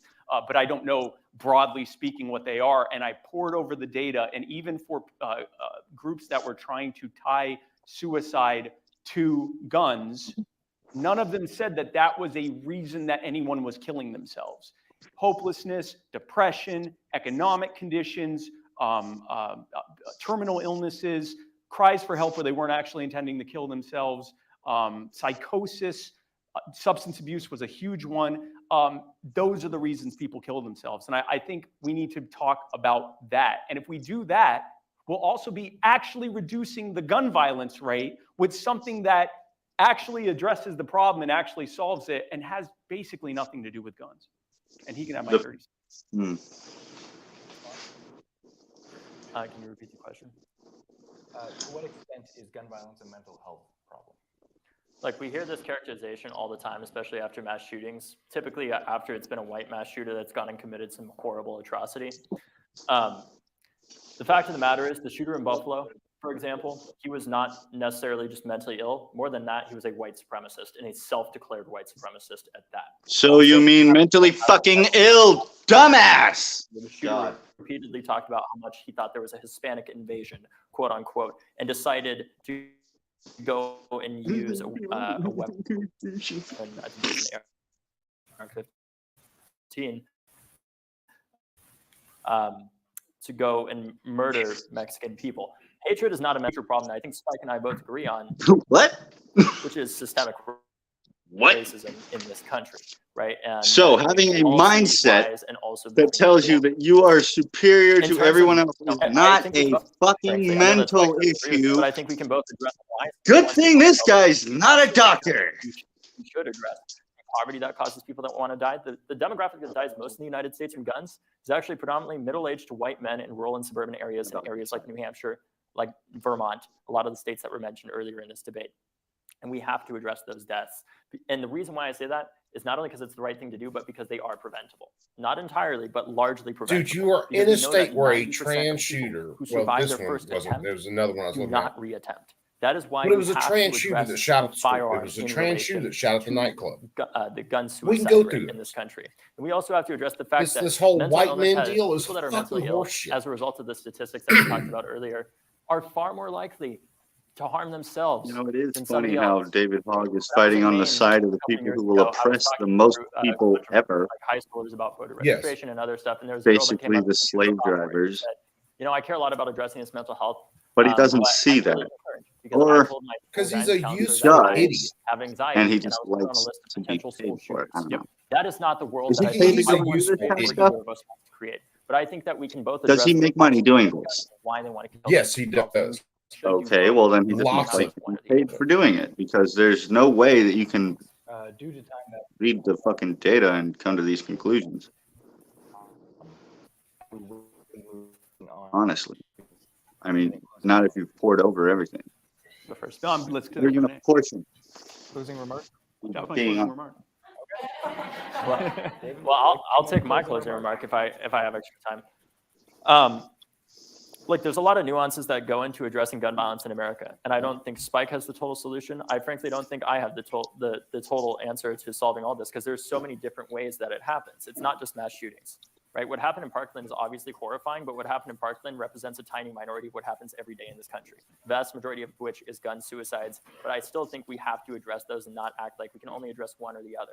And in this debate, what I've presented you all is talking about that. Personally, I believe that we need to address how somebody gets a firearm in the first place, and that I think if there is somebody that's threatening to shoot for high And school, then they go to a I don't shop and then think they that fill out a necessarily form need and to then be they able to answer be some deported questions with immediately that and then form have and their then they pay them some money later and then on. they That's an pick out immediate the one that they present want to the community, and that person should and then they get approved or not. given due Generally how it goes.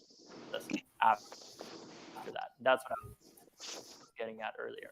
Right. I don't think that's an affront to anybody's Unless civil you liberties. happen I to think that know helps protect somebody all of us in the first place. CIA. Whether somebody gets a gun and why you want to pick up a gun in the first place. Yeah, my Part of the connection. challenge with this work is that Spike can talk all he wants about, individual instances of self-defense gun use. Because when that happens, it's on Fox News, it's on Breitbart, it's on every MGTOW, what's single up, damn brother? news channel of the right.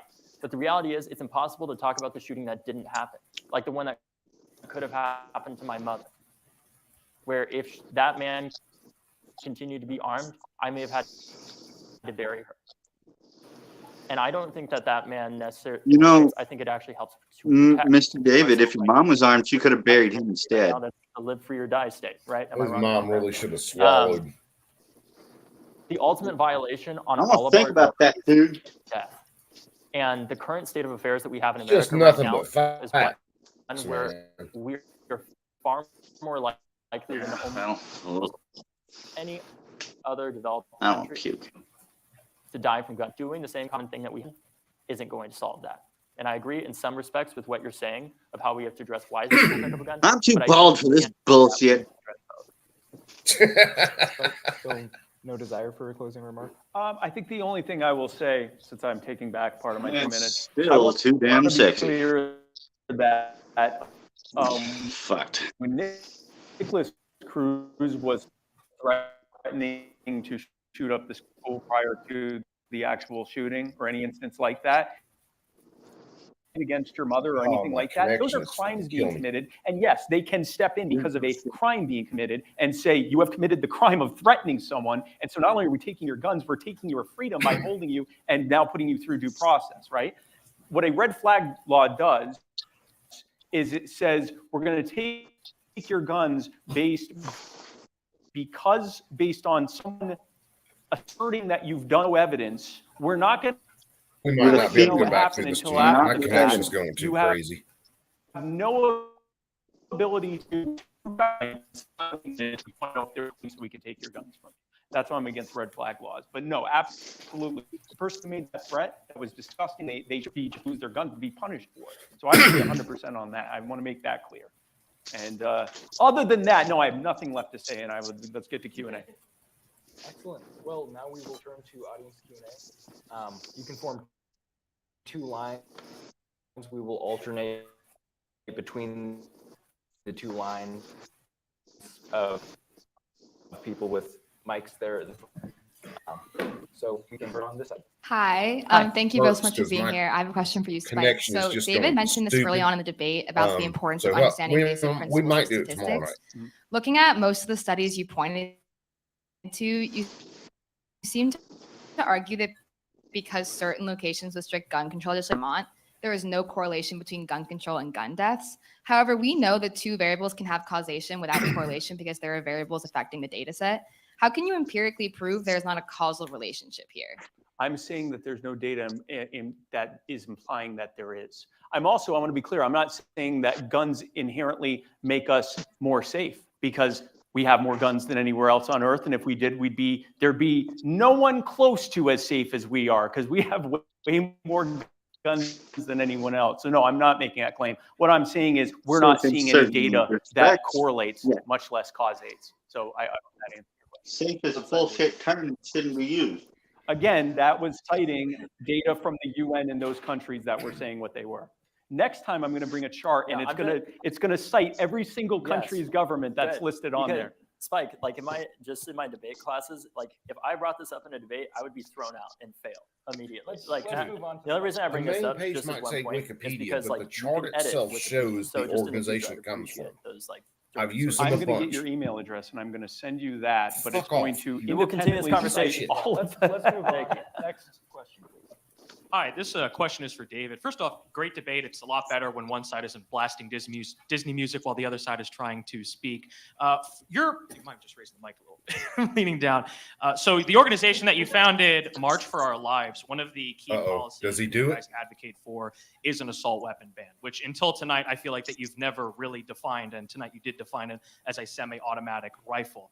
Many assault weapons banned nationwide encompass a whole lot more than that. You have pistols, you have long guns, you have various types of firearms, including 22 caliber. No, he didn't go there. You did mention that you are opposed to the police state. You think it's an ever-growing part of the government, and you're opposed to that. However, gun control always has to be enforced at the barrel of a gun.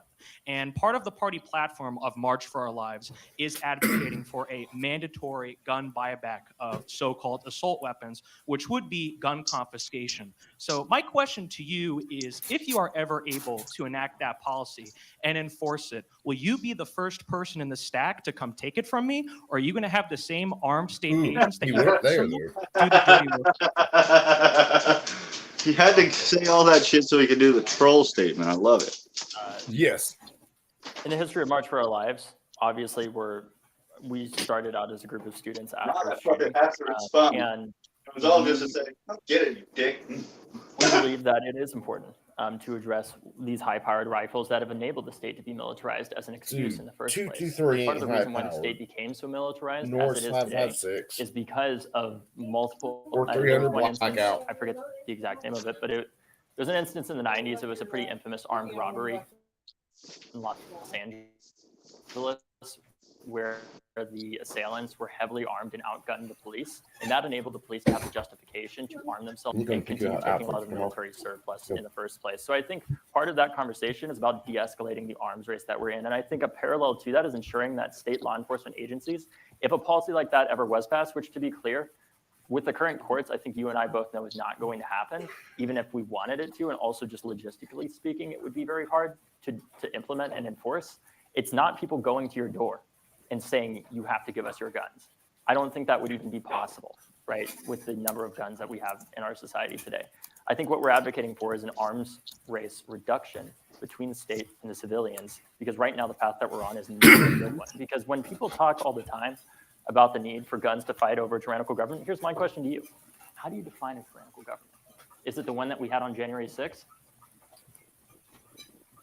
Go back and forth here. No, I'm just stating that is a hypothetical. Sorry, but that's part of the danger that comes because when the founders were talking about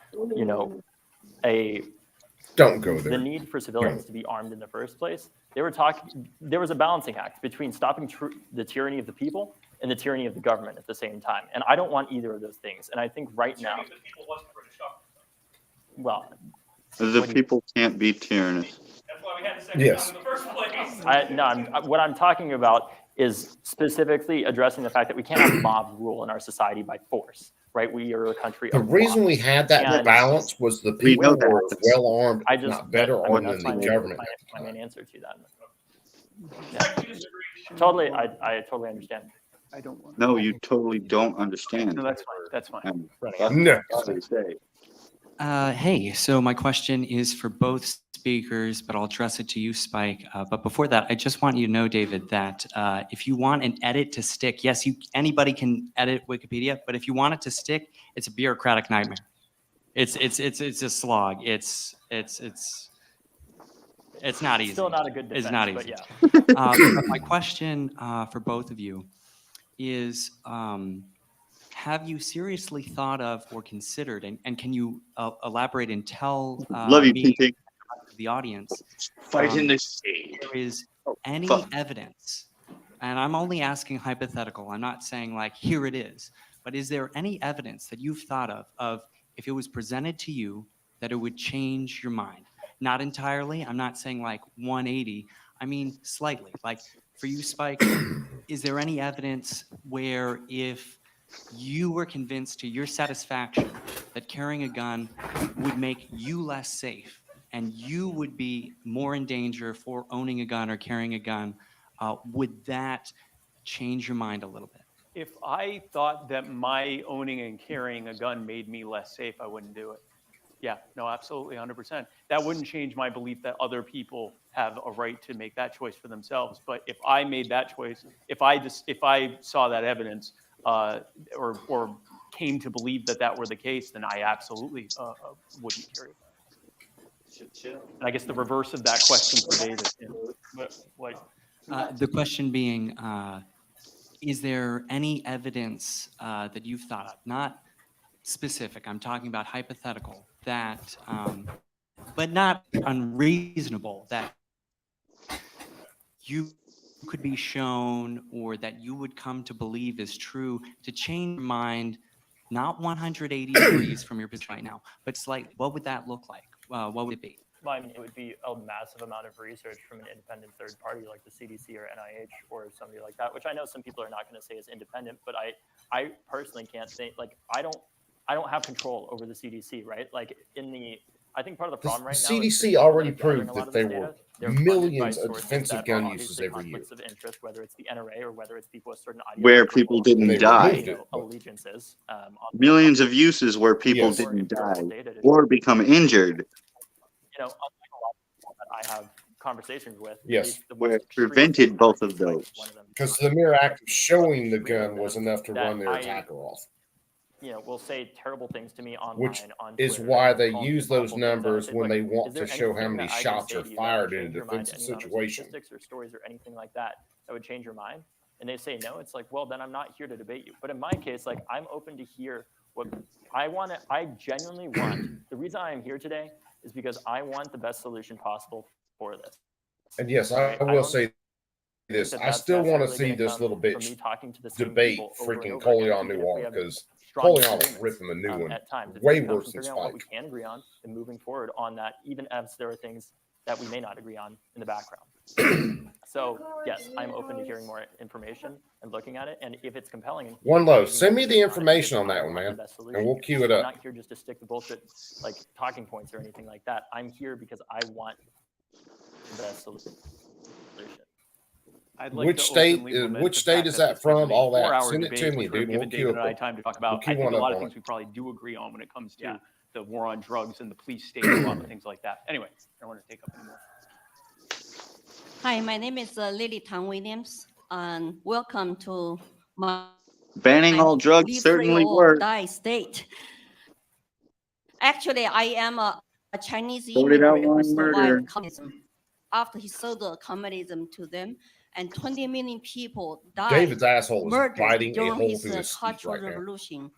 So my question to you, David, is that I knew I wanted to hear this lady talk. gun owner tonight, our government in the US, in DC, will never become a tyrannical government. Can you guarantee that to me? There's no way I can ever guarantee that any government will not be tyrannical. Well, then the debate on gun control is Damn, is over. that Ting Ting up there right I now? will never give up my guns. Never, Ting Ting, never. And where you should you go at? to Prove your China to say location. how gun God control. damn it, Ting Ting. How did you get there that fucking fast? I'm sorry for being a racist dick. Where's that stereotypical? Both. I'm an asshole. Yeah, well, you're on the right That's so channel, funny. brother.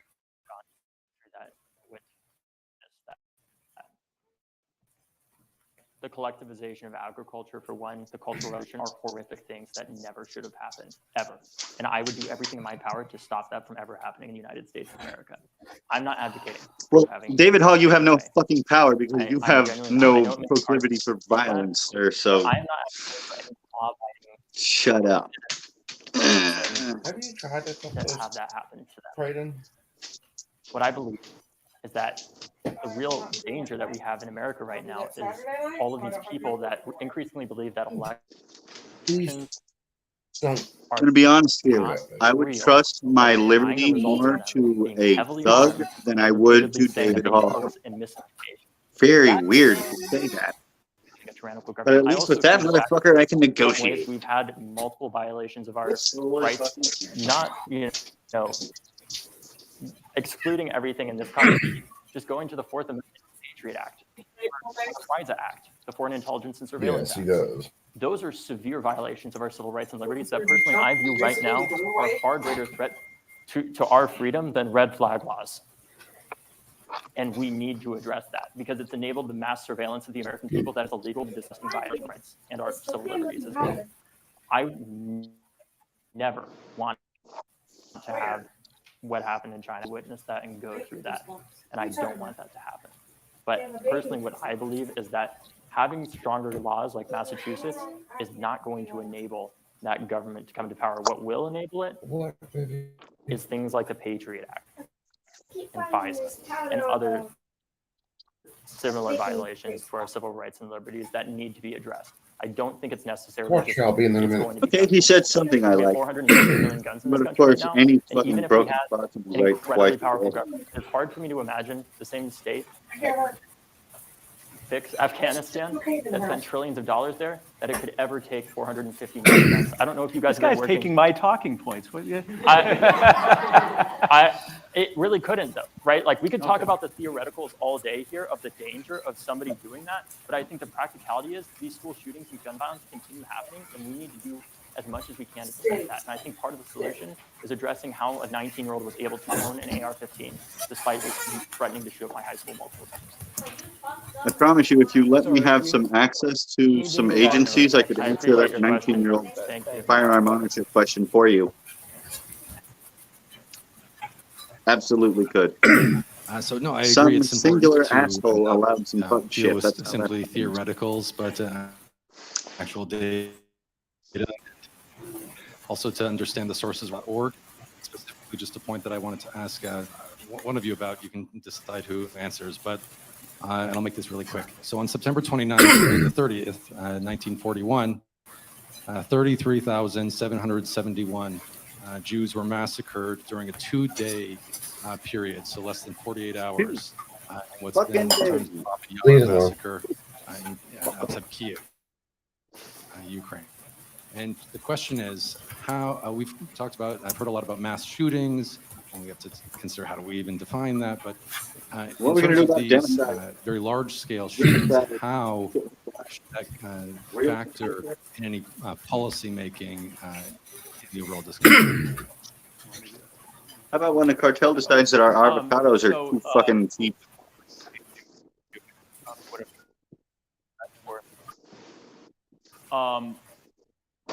But in order for the Nazi regime to carry out its crimes, there's actually something that many people, Hitler disarmed everyone. That's actually not true. The Weimar Republic disarmed everyone. It was a liberal government that disarmed everyone for their safety. That allowed a right-wing authoritarian to come in and say, oh, everyone's disarmed, that's whomever I want.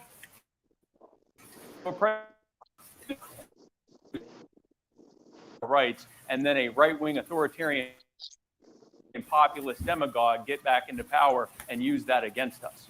That would never happen here.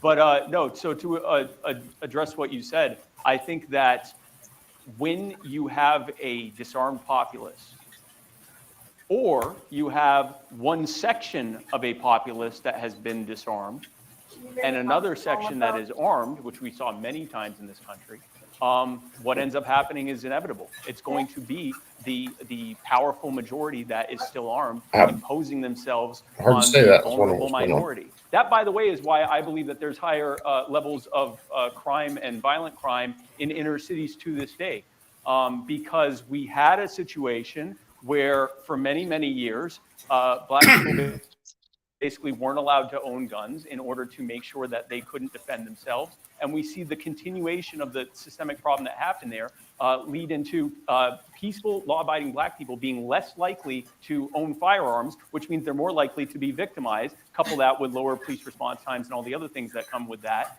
And because a unfortunate additional effect to making a minority population vulnerable to the thugs that run the country is that you also make them vulnerable to I'll look at that in a minute, One Love. And I think that if we were allowing people, peaceful and law-abiding people, to be armed, we'd see far fewer shootings and killings of any kind. Lightning, what's up, brother? Well, I obviously don't agree with that. I think having more people in our society. Lightning, you're about to get a freaking wrench, man. That having more guns out there is just going to make us inevitably safer for the reasons that I stated earlier.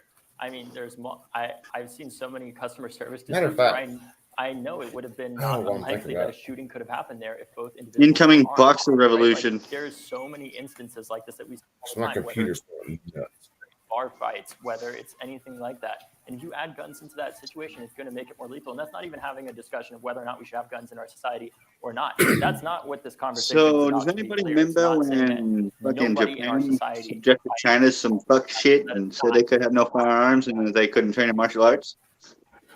What we're talking about here is theoretical that are not even necessarily really germane to what They ain't going there, brother. At times. And they ain't going nowhere near that. And also, you know, I'm talking about a certain level of regulation here that is common in most developed countries where we've not seen anything as horrific as that happen. On the topic that was brought up earlier on the gun Good luck buyback, banning me from using my fucking body to move. after the Arthur massacre. They did a massive gun buyback in the country, and they've had, I think, mass shootings in 20 years since. And gun deaths did go down substantially. Because it turns out when you address how many guns are in a country, you get a reduction in gun deaths. And I don't know about you all, but last I checked, Australia is not currently under a totalitarian regime. Yes, they are. We do need to move on to our final question due to time.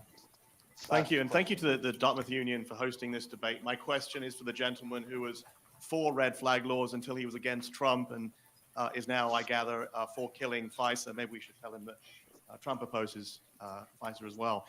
Whereas you cited our state motto, live free or die, in claiming that the ultimate harm is death. And Lightning done made it. The Blue Ranch Mafia, our baby. motto, fully spoken, was a toast by General John Stark. He should have been one live free already. or die, death is not the worst of evils. And I'm He sorry, said guys. that My signal is precisely going because crazy. a loss of our natural rights and our constitutional rights to life, liberty, and property was a fate far worse than death. And whereas you have asserted that we are in a representative democracy, we are indeed in a representative democracy in Congress, supporting a constitutional republic of which the Constitution is unassailable. Absolutely not. Allegedly. Several times just in the last few minutes in the answers to the other questions. That you don't believe in coming and taking all of our weapons. You asserted during the main part of the debate in response to one of the questions that you, in fact, are for people's right to self-defense. Would you tell us then, 100% Fluff. if you consider it important that we can defend ourselves, then who exactly is going to be allowed to defend themselves and who is not? There's Are you Fluff. going to be Sorry, my signal's limiting still going this stupid. and limiting their gun ownership by age, by race, by creed, by illegality, by patriotism? What is it that you are intending to do other than to take people's guns away? Look, I feel like there's a lot of tension in the room right now. I don't know about you all. Oh my God, what I I'm have to advocating defend for, something I'm not with going to facts. claim to be Spike said earlier he's not an expert on this. Like, I obviously came into this because of something horrific that happened to me when I was 17 years old. And I've It been didn't happen to compelled you. You had to ride your bicycle back after the attack happened. Nothing All I happened want to you. United States federal government Yes. to have the same laws in all 50 states as Massachusetts has. And I know that you guys don't agree with that. That is fine. Stayed at home, had ice cream and a comforter, and not done any of this. But you chose to self-pedal your bicycle back to a fucking mass shooting. You psychopath. What is wrong with you? Point back, getting at it. That's just what Here we are today. It's driving, right? Some bitches on a fucking helmet. With you I'd kill everybody. About what hey, the different viewpoints are in it. Everybody would die. Everything is something that nobody, could happen, but it's not one where we're going to be able to spend the next 2 hours debating. Burn down at that point. Kind of, because I think this is probably the last question. What I would like to end on is like, look, did he ride back there with no helmet on? I feel like there's this sense that has been created since Parkland that no, everybody is dead. Everybody that wants to take everybody's like. Yeah, that would be me. I'm just a guy. I'm just a guy that doesn't want what happened in Parkland to happen. You're a dude with a way too skinny body and a way too fucking big head. Act like I do. Have I been wrong in the past? I'm recycled. You get canceled for saying I'm just a guy. Times, right? I've had times, but and what I'm getting at is that I think that the current course that we've been on throughout American history of just having the same answer where we put more guns into this situation, I don't agree. David Hogg is more on the lines of no doubt. I'm just a girl. That there shouldn't be any guns in our society, nor do I think that would be logistically, constitutionally, or practically possible, even if I was advocating for that. But what I am saying is I think it's time for us to do something different. God forbid. Because I think the current reality that we face right now, the reality, not the hypothetical, but the reality of gun violence in America being at such a high rate. Fluffy, I will be there with you, brother. Be addressed by addressing this. My good man, the something different is America. Everything else is the fucking same, except for what we've done with our Constitution. For those that don't agree with me, now, just because it's not being properly applied doesn't mean it's still better than the other. I respect your concerns. I'm thinking about it. Stated without being right. I respect that. I wanted to go back through this tonight, but what I would not just going to understand because my is that connection's going so stupid. Argue. But I gotta save this instead of what I wish we could have done more of in this debate. Let's create a new was playlist. Talk about what we can agree on, right? And focus on those things because I think there are things that we can do. But what I would urge, if I can, I guess in my last word, and Spike, you can obviously have your closing remarks after this. It's for us to have some more nuance around this conversation and understanding. Because we're going to go back through this. If not tomorrow night, we'll go back through it after what I've gone through. Friday night or That something. my family's faced, that I've faced, and the trauma that comes with that.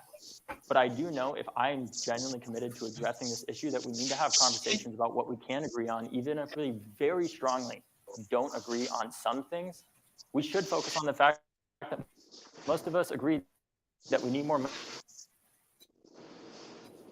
that are suicides.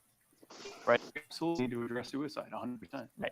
We do agree on the fact We that don't need more thing for it. We need to do things that are stop it. Do work. Maybe all of us don't agree in this room on that, but I would say a lot of people do in the first place. And we also need to address the hatred that causes so many people to pick up a gun in the first place. We need to address the systemic racism and poverty that causes people to pick up a gun in the first place. And if there are people in this room that want to work with me, he hadn't had the first I'm willing to have that one. conversation with you, and I want to. Because what I All don't my want to do is I connections don't want sucking, to leave it's this not damn, pulling up. have us all with the same opinions that nothing can be done about this issue as people are dying every day. Because that's who There it loses is. this debate. It's those people and people who walk out of here who say that there is nothing that can be done about this issue because we're just too divided. We're not saying that there's nothing that can be done. We're saying that what you're trying to suggest is not going to fucking happen. Accept something like that. Especially an issue as important as that. Or refuse to accept. I hate carbine, but if we had more access to we literally wouldn't see this much of a problem. But before that, if the society that said it gave a fuck actually did something, I wish that I had to. Showed they gave a fuck. I've never done violent toward one another. But and I thank you digress. for being here. Thank you for having this conversation, and thank you to those of you who don't agree with me for being here and listening. I respect you, and I want to. He doesn't respect anybody that doesn't it's not left to right. disagrees with him. I don't think any of us wants gun violence to continue. We just have different ways of Oh, figuring out Ting, you'd monkey stomp his ass and melt his brains back to I his was mama. not joking when I lamented that this wasn't a longer discussion where David and I could focus not just on the debate 100%, questions at Damien. hand, but on the things that I think there are probably quite a few things that Ting we would agree whoop on his there. monkey ass. And that actually, in finding out what we agree on, might be able to help us address some of the things we disagree on. This is unfortunately the nature of these types of debates. But I'm glad that you came. It means a lot to me that you came. I want to see the end I of also the debate clearly, poll. and I don't think That's anyone what in I'm here wants another Parkland or another Uvalde or another reason. I'm glad neither of us got into the bad faith tactic of accusing the other of wanting some terrible thing to happen, because clearly we don't. We just disagree on how we get dude, there. yeah. And, My money's definitely on I Ting just want to Lightning. thank the folks at Dartmouth Political Union for being a part of this, for putting this I would together, use that for fight. being What are you this. talking about? Grayling, I know Between that Ting, you know or you were. Ting I would and lose that freaking fight on David Hogg doing purpose. hands. David, I really appreciate you being Ting here. smokes I appreciate your viewpoints. Yeah, on I this, would lose the and I fight on appreciate everyone that purpose. took part in this. Thank you guys. But that's a different story. Well, fighting Ting, maybe. But David Hogg doesn't have balls, so he's not going to do that. No, if I fought David Hogg, he'd have to really be attacking me because I don't fight people that aren't hurting me. Well, thank you so much, everyone. You'd have to put some Punching you fucking in the effort belly for it. love I don't hosting think you and have participating that in effort. debates like this because we want audiences to understand and our debaters as well to understand that really, as a society, we only learn from each other through dialogue. Dialogue across difference allows us to develop our own ideas, But it is see the not about nuances being and complexities in another's fucking- argument. And so thank you for being part of that very democratic I learned by experiment. watching you retards. With that being said, thank you once again to our speakers, to the Dartmouth Political Union, to the incredible Dartmouth staff that we have here who have made this event possible. I'm going to put up our post survey to see how audience members' views might have changed. You will have noticed that we had a 70, brother, take it easy. 6 and 73. I think we've had some online viewers with us who are participating. I think for this post survey, we would just prefer if those who are Peace currently out, in the FG. room fill it out, just so we can get a sense of those who were here with us and attended the debate. Come back how their again, opinions man. might have shifted, though we know We that definitely we love can't to hang control that around and shoot completely, and shit. we'll see what the data has to say. Respond to me. Second to fill out the post survey. The future is so weird. I want to hear this. I tried to mute my mic so I could fart and didn't. I just farted. Then I muted it. Hope you didn't hear that. Technically not a citizen. Can she vote? Is that not? Those in the room.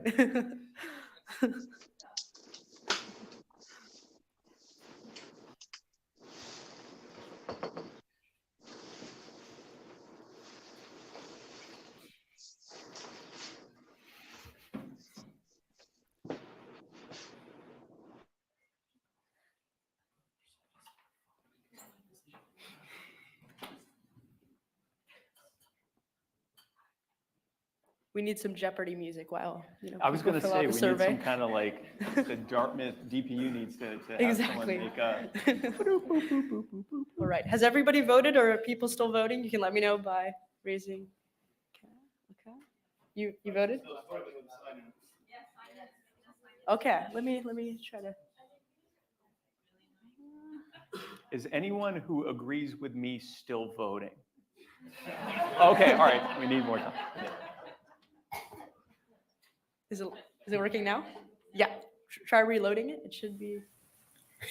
Try reloading on a gun debate. I'll reload.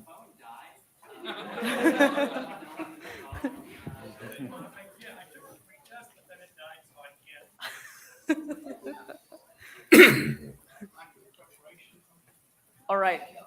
I'm going to Ooh, read out the yeah, results. Barton, so you're we right, have. probably right about that. Okay, we'll wait. I'd like to preemptively say that this vote was rigged. I was way ahead, and then something happened. All right, all good? Okay, wonderful, wonderful. Well, thank you so much for participating in this. So we have 40 responses.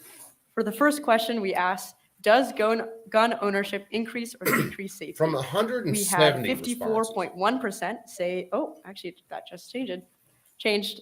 We have 41 responses now. For the question of does gun ownership increase or decrease safety, 52.6% believe that it decreases safety, and 47.4% believe it increases safety. Well, To the it question fell off of from do you 100 favor and stricter something gun laws, responses to 40 something. 70.7% favor stricter gun laws, and 29.2. Anybody else not catching favor that? stricter gun laws. I had nothing to do with that. I didn't vote. No, I didn't. You can check. I was worried that Spike's watch parties were going to do some electric interference. But I think what this shows is that there's a variety of perspectives on this issue, both pre and How did it go from post-survey. So thank you once again for joining us, and we hope you join us on the next debate. Probably would. I'm sorry, Barton. I do apologize. That was very risky. I should not be so close to a retard like that. All right, well, hold on. Let me kill this. And maybe my stream will start to act a little more better. I'm going to open my cam back up. So, at the start of this stream, just to hit the last point, because sometime the next few nights, we're going to go back through this stream. At the start of the stream, there were 170-something responses to their questions. And 72% were basically saying that guns don't cause issues with safety and that guns, I'd have to run back through it. Either way, it was more positive on guns. Yeah, it's like 74%. And then the other one was, do guns cause more murders? And then people, 70-something% of that said, no, they don't. Because they fucking don't. We live in a country with more people or more firearms than people by a long ways. And our actual murder rate, not homicide, our actual murder rate stays pretty consistent anywhere between 10K and 15K a year. In a country of more than, by the time you factor in illegals and all the other stuff, you're looking at 360-something million easy. So that number of homicides with firearms isn't even statistically relevant at that point. Because you're looking at anywhere from like 10 to 15K. 10 to where it stays. But even some of those so-called homicides are actual justifiable homicides where someone loses their court case and they go down for an actual murder. This 40,000 number already been proven to be bullshit. 2/3 of those just about are homicide or are suicides. Then you have murders where someone kills an innocent person with a firearm. Then you have accidental mixed in there to where someone's messing with a firearm and they end up killing somebody. And you have justifiable homicides where someone is attacked and then they use a firearm and shoot somebody. And then you have police interactions where police actually kill somebody. Those numbers are way skewed. It's not even fucking funny the way they skew those numbers.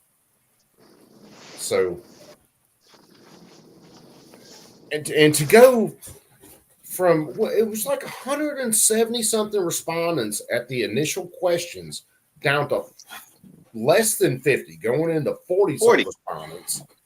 What that means is your gun fucking cultists, gun control cultists were the ones that hung out, and the people who were actually using common sense didn't answer the last question.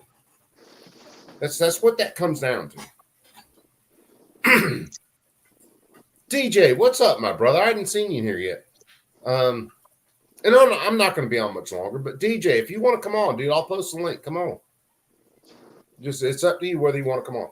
So, but anyway, and we got to get back to Tennessee, and I'll do that on another night, whether I do it in the same night or not. We'll get back into Tennessee, passing their Senate, passing a bill for teachers to carry. And we're going to go through this debate again where we actually pause it and we all comment on it, and then we can start it and keep going, which is going to be a long ass stream. But we're going to do that. So to my singular correction on Spike's opinion on the necessity of the 2A.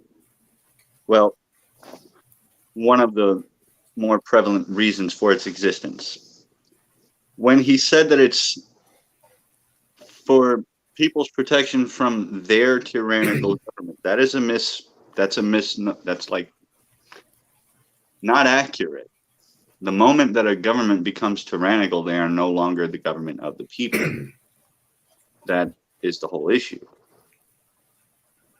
It's not their government any longer. It is now a group of tyrannical agents. And anyone that complies with that is thus it. Well, they're part of the system. They're part of the problem. But it is not their government. It's not their. With it. It's not their government, and no longer it's the fact it's a tyrannical group. Yes, and that's the whole problem. And that can be any kind of tyrannical group, whether it's a street gang, whether it's that can be cartels, that can be street gangs, that can be anyone that takes enough fucking physical violence to cause, well, essentially what we define now as terrorism. But a lot of things, a lot of negative, usually violent things against basically innocent civilians. Yes. What it actually boiled down to is I have a right to own arms to defend myself against threats that would be against unduly, I'll say unduly affecting my life. And that's a real boiled down. I could get into it a hell lot deeper, but it doesn't matter whether it's a dude on the street who comes up to me and wants to rob me.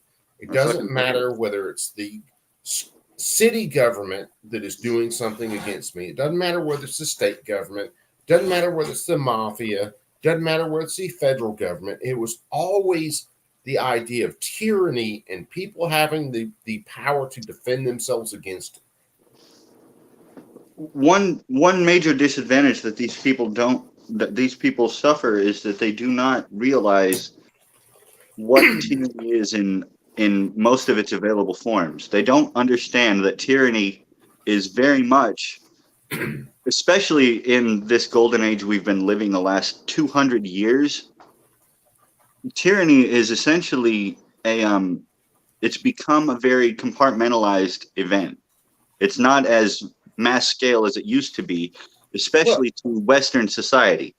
It doesn't have to be as militant. That is because so many people have personal access to self-defense. And that has created an environment where people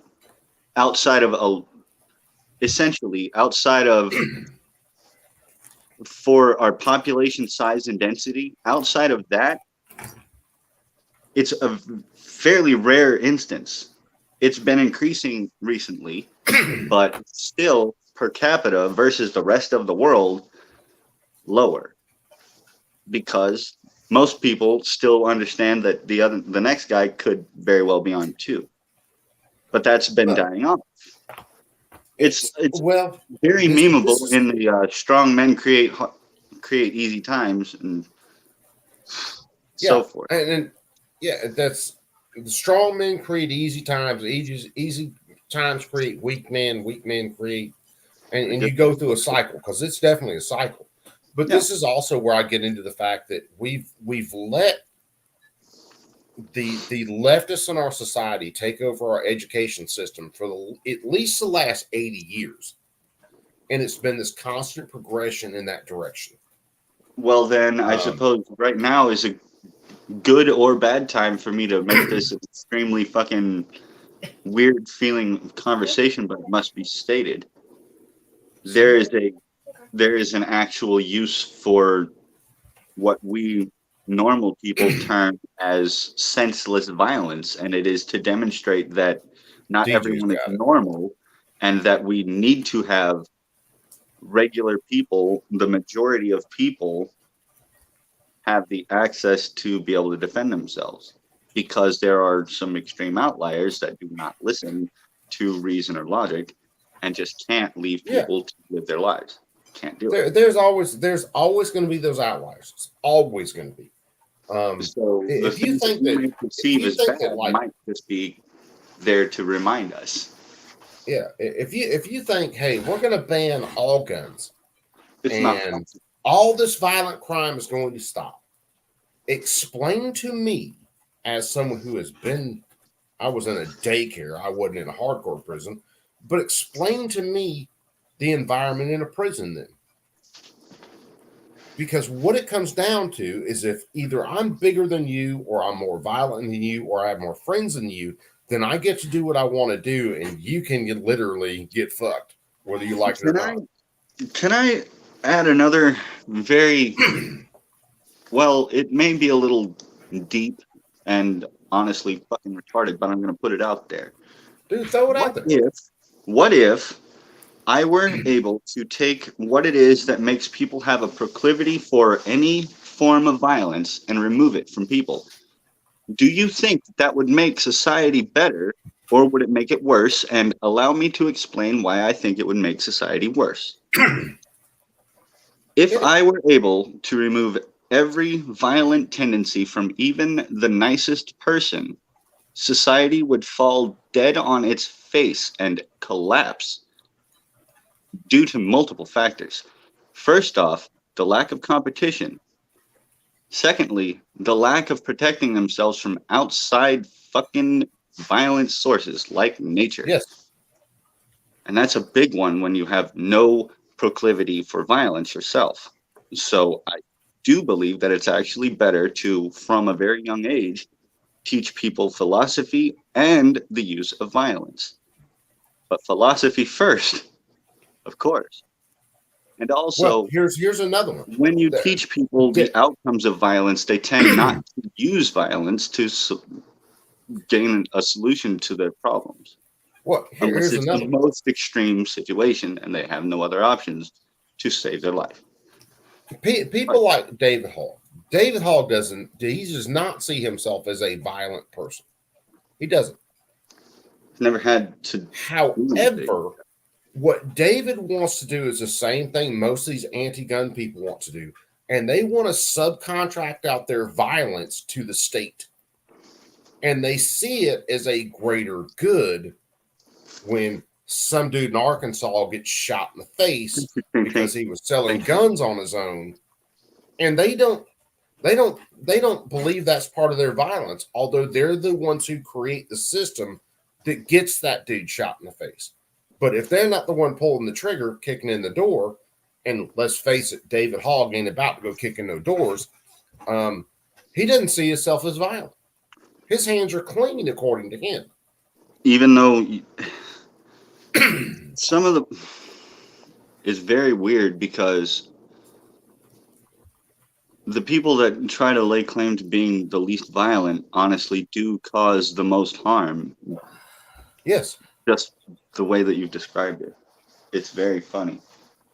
Funny in a scary way. I don't mean funny, haha. Yeah, well, all these people, Moms Demand, Giffords, all of them. It's not that they don't like violence. It's not that they don't like guns. They just want to subcontract out every bit of that to the state. They want someone else to act in their place. I don't know if it's that they want to, it's that they just want to feel free of responsibility to it. Well, they don't want their hands dirty.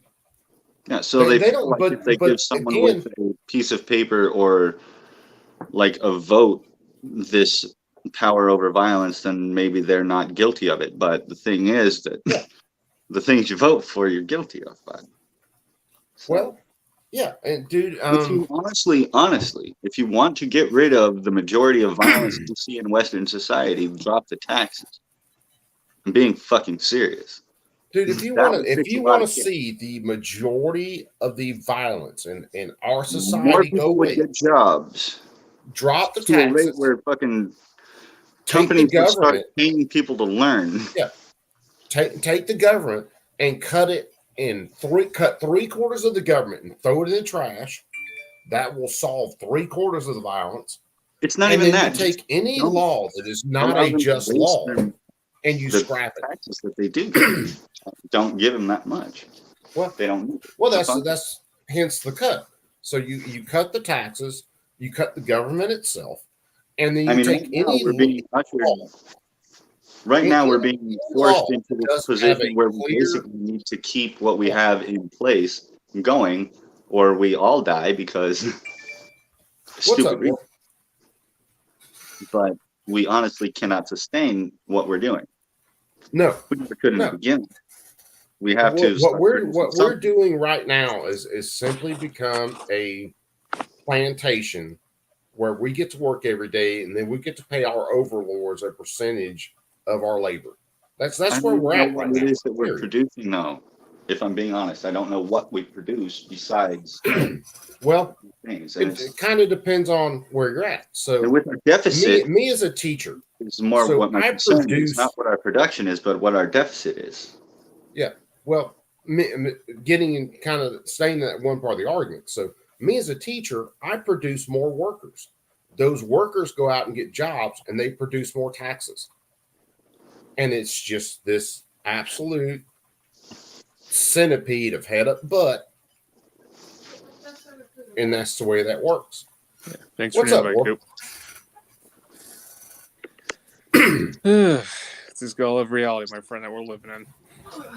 Hey, look, like I said, I was gonna go back. My connection's being real screwy right now. I was gonna go back and just go through the whole debate again and pause it, talk about it, pause it, talk about it.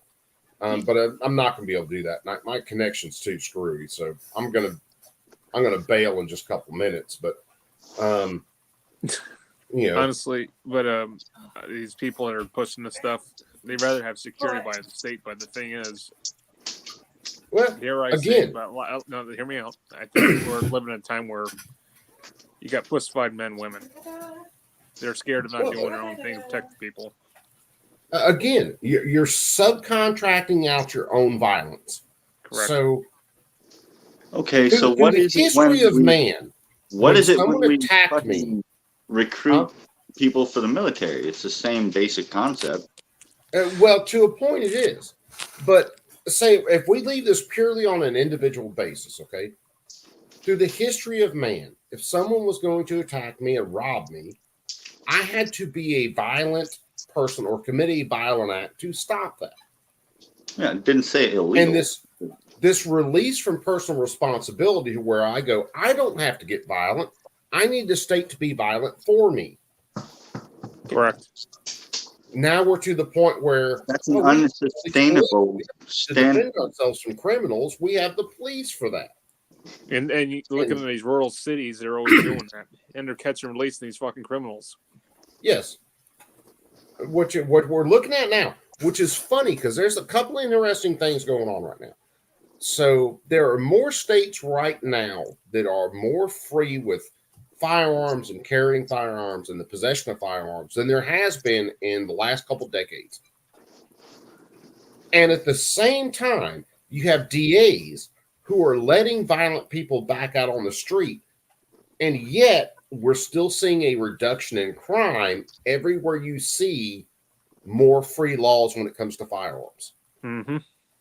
But when these idiots talk about it, they want to try to talk about some shit either directed at a city, or if the state's bad, they want to talk about the whole state. They don't want to say that, oh, well, this state in this area actually, lessen their restrictions on firearms, and all of a sudden we see a reduction in crime at the same time where they are taking violent people and putting them in prison and keeping them there. They want to use a city where they have the most restrictions in crime, or the most laws against firearms, I should say.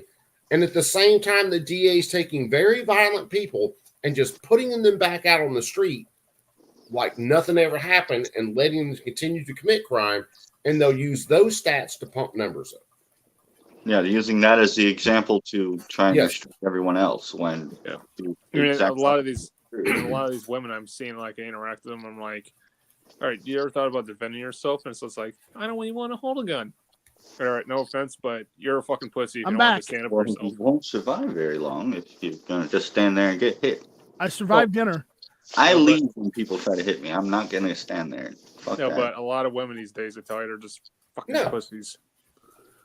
Dude, I avoid violent situations very much so. You know, my Especially grandfather- considering I carry every day. My grandfather had a saying. He said, "If you feel like you need a gun to go there, don't fucking go there." He didn't use the F-bomb. He should have. If you feel like you don't, if you feel like you need a gun to go there, well, just don't go. I was like, mm-hmm. Here's a question. The problem is everybody has to work. Cannot fucking help it. But Here's a situation, and this happened. What was it? Friday, maybe Friday night. Oh God! I was leaving Columbus, Georgia. Stopped at a store right on Veterans Parkway where I stop all the time. Went to get beer, smokes, and something else, and a dude walked in the store and was acting very rude to the cashier, talking about his phone and his keys. The cashier held his phone up and said, "Yeah, I got your phone right here." And dude kind of snatched the phone. And the cashier, after a second, went out in the parking lot and they got into it. Now, again, I'm carrying. I'm always carrying. I finally just set my beer up on the counter and I was like, another customer behind me. I told him, "I'm out, man. These people ain't got no home training. I'm leaving." The dude that the cashier was in the altercation with, because they were on the ground by the time I walked out, the dude had parked his Jeep dead in front of the doors, so I had to go around his vehicle to even leave. There's a knife unfolded laying on the ground right there. And I almost walked past it. I stopped myself and I went, nope. I folded the knife up and I gave it to the other cashier because he was on the phone. You can hear him talking to 911. Like, look, this is laying on the ground. But guess what my ass is doing? I'm leaving. Yeah. I ain't done. Okay, I'm not going to leave that on the ground. So I don't even know who pulled it. I don't know whether it was customer or whether it was cashier. No. By the time I saw them, they were on the ground. By the time I left, knives laying there. I don't care. Not my problem. We're just removing this from the situation, and Coop's fat ass is getting in his truck, and I'm going my ass on down the road. Emphasis on the fat. I'm out here for beer, not bullshit. See ya.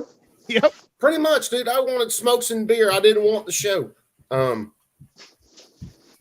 Now it would have been way different if I'd. Thank you. It would have been way different if I saw a dude pull a knife on another guy. Yeah, that's a little different. I mean, like, hey, hold on now.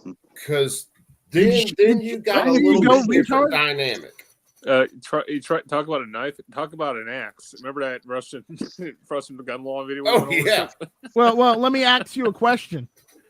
Let me ask you a question. Let me ask you a question. No, but I've like, heard that. The guy was literally charged a lot of with hearings. an axe in Russia. Hey, Night Strike. Did you know? Have you heard that? Yeah. See, I got it. You got it. Did you get tomahawked? No.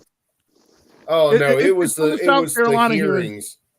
It was the hearings where that one chick was always, well, did you know? And then the other guy was like, did you hear? And then another one was like, have you heard that? Would you look at that? It's from the South Carolina constitutional carry debates. No. Like, me and Coop went over those. We were commenting on those as they went. So my channel too. Yeah. You ain't got to worry about the level. High pressure, low pressure. Just hit pressure cook and hit it for 10 minutes and let it ride. Right. Sorry, we're talking about Instapot cooking. I was able to cook burgers on the grill before it rained. Oh, dude. Yeah. I'm gonna have to cancel classes tomorrow with this shit. Yeah. Well, you guys aren't doing classes inside anymore? Well, my shop's still being worked on, so I'm holding classes in a parking lot. Oh, fun. Which makes thunderstorms and rain kind of a little speed bump to welding. Let's mention the breeze. Don't forget the breeze too.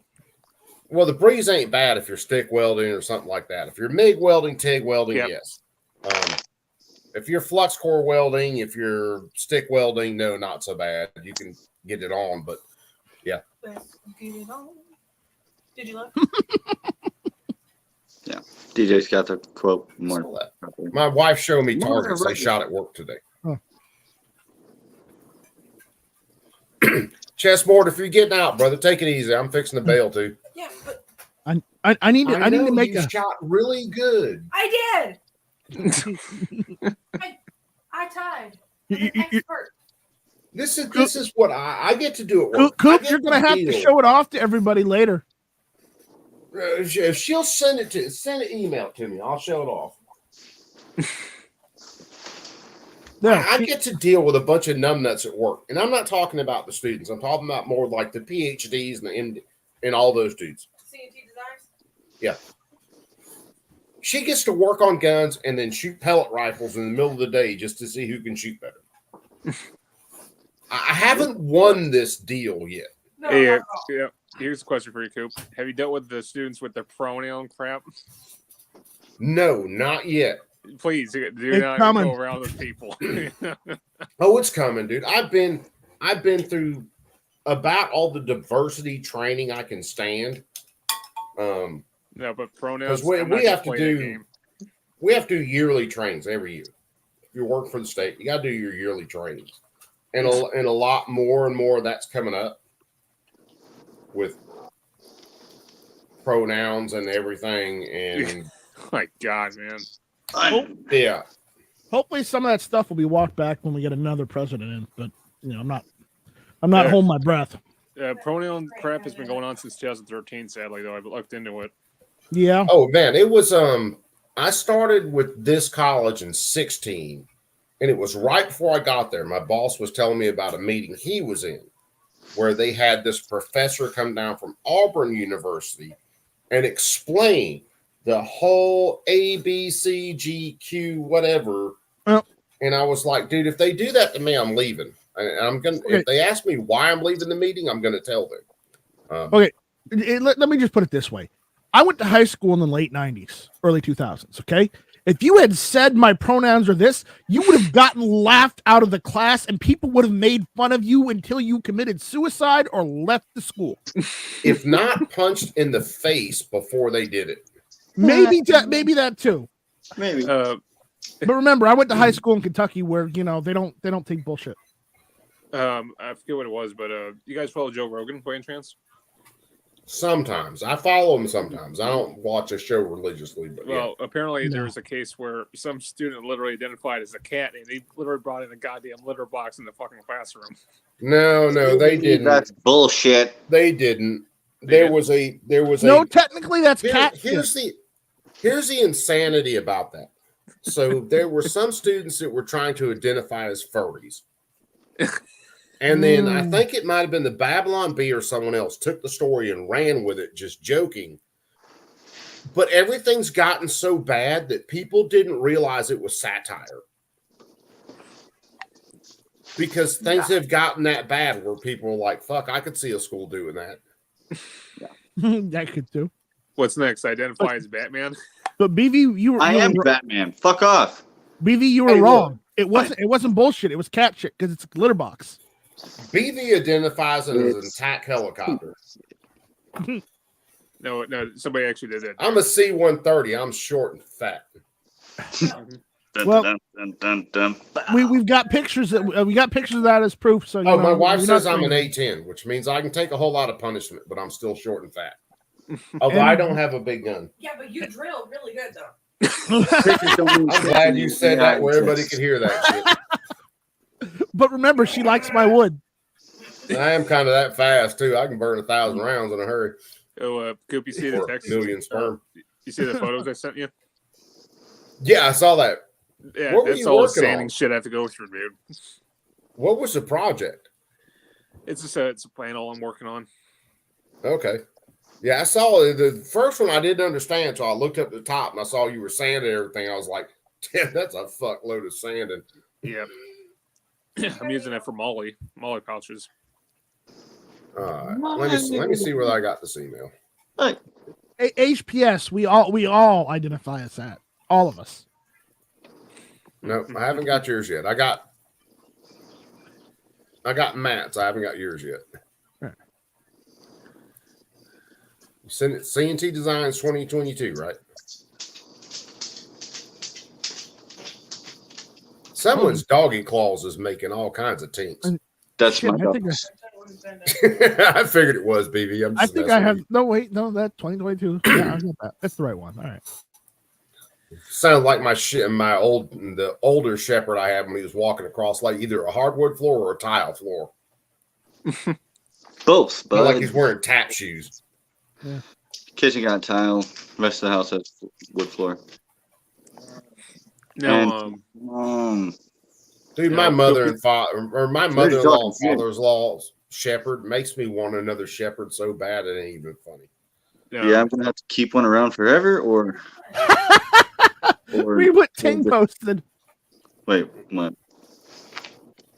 That poor boy pulled a litter box out of his car.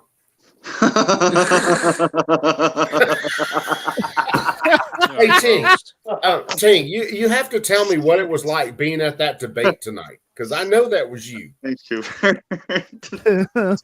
You may have been wearing a bodysuit to make yourself look a little bigger, but I know that was you. Now, Cooper, you got possums that keep coming to your property? Oh, dude, I got possums, I got foxes, I got raccoons, I got. Do you have armadillo? No, dude, I haven't seen the dildo in a little while. No, an armadillo. That's what I said, dildo. Dildo. Boy. That's the one. They're armored dildos, man. Didn't you know that? I got armadillos. I got all the other stuff you mentioned, and I've got gators. Rib for your displeasure. Now, Cooper, I was going to ask, since you're in Alabama, if you're in Alabama, don't you have muskrats? Dude, I haven't. Well, yeah, I've seen muskrats down here. Hold on, let me show off these targets for my wife shoots me. Holy shit! So this was her and the boss man shooting pellet rifles today. Not bad. Seeing who was the bigger badass. And she won. They were. She said they were pretty much tied. Where's my freaking Zoom? There it is. Ooh. Not bad. Hey, quit freaking acting weird, computer. Technology's fighting back, Coop. Yeah, it is. Is that hers? So, what? Really, 2 9s in that target, and really 2 9s in that one. I'd call that almost 3 9s though. That one's a little out there. Yeah, still pretty good. My dad scored it. So yeah, this is what she does at work. Anywho, my dad scored it. It's touching the white line, so it counts as a 10. It's touching the white line, so it counts as a 10. That's the rules. Don't ask me. It counts as 10. And her dad shot for the Army Marksmanship Unit his whole career, so he knows the scoring. Yeah. No. Look at them both. I looked at them both. I showed them both off on stream. You had 4 and 17 judges. You had like 20 judges out there. Yeah. I just don't know whose target's what. Did we tie? Yeah, it's like a tie. Let's say it was a close tie. You don't even know whose is whose. No, I didn't. I didn't ask whose is whose. I will say it's a close tie. I will say the top target had it by a little bit. Yeah, if we were doing like 9.5. Oh, so you guys weren't playing women's rules. If I get knocked out on stream, we'll know why. No, we were just doing solid numbers. Coop, how It was a close. I mean, he did beat me. I think he did because I'm used to Next scoring frame, by someone's points. gonna come flying through too fast for the camera Solids, and gone. yeah, someone get the high speed going real fast. All you'll see is a little white fist, and then pow, and I'll be laid out. Hopefully, she knows how to end the stream. Isn't that how it happens every night? No. No, not every night. I don't know. Night Strike said, "Isn't that how it happens every night?" I said, "No, not every night." I'm not ready to move to the abused man shelter yet. You're already at. You're already there. I pretty much am. But most nights. That's why I have my own office. They take your beer though. He still has access to. Is this also why you do gunsmithing in the basement? Yes. I mean, if you want an honest answer, yeah. I mean, why aren't you streaming from the basement?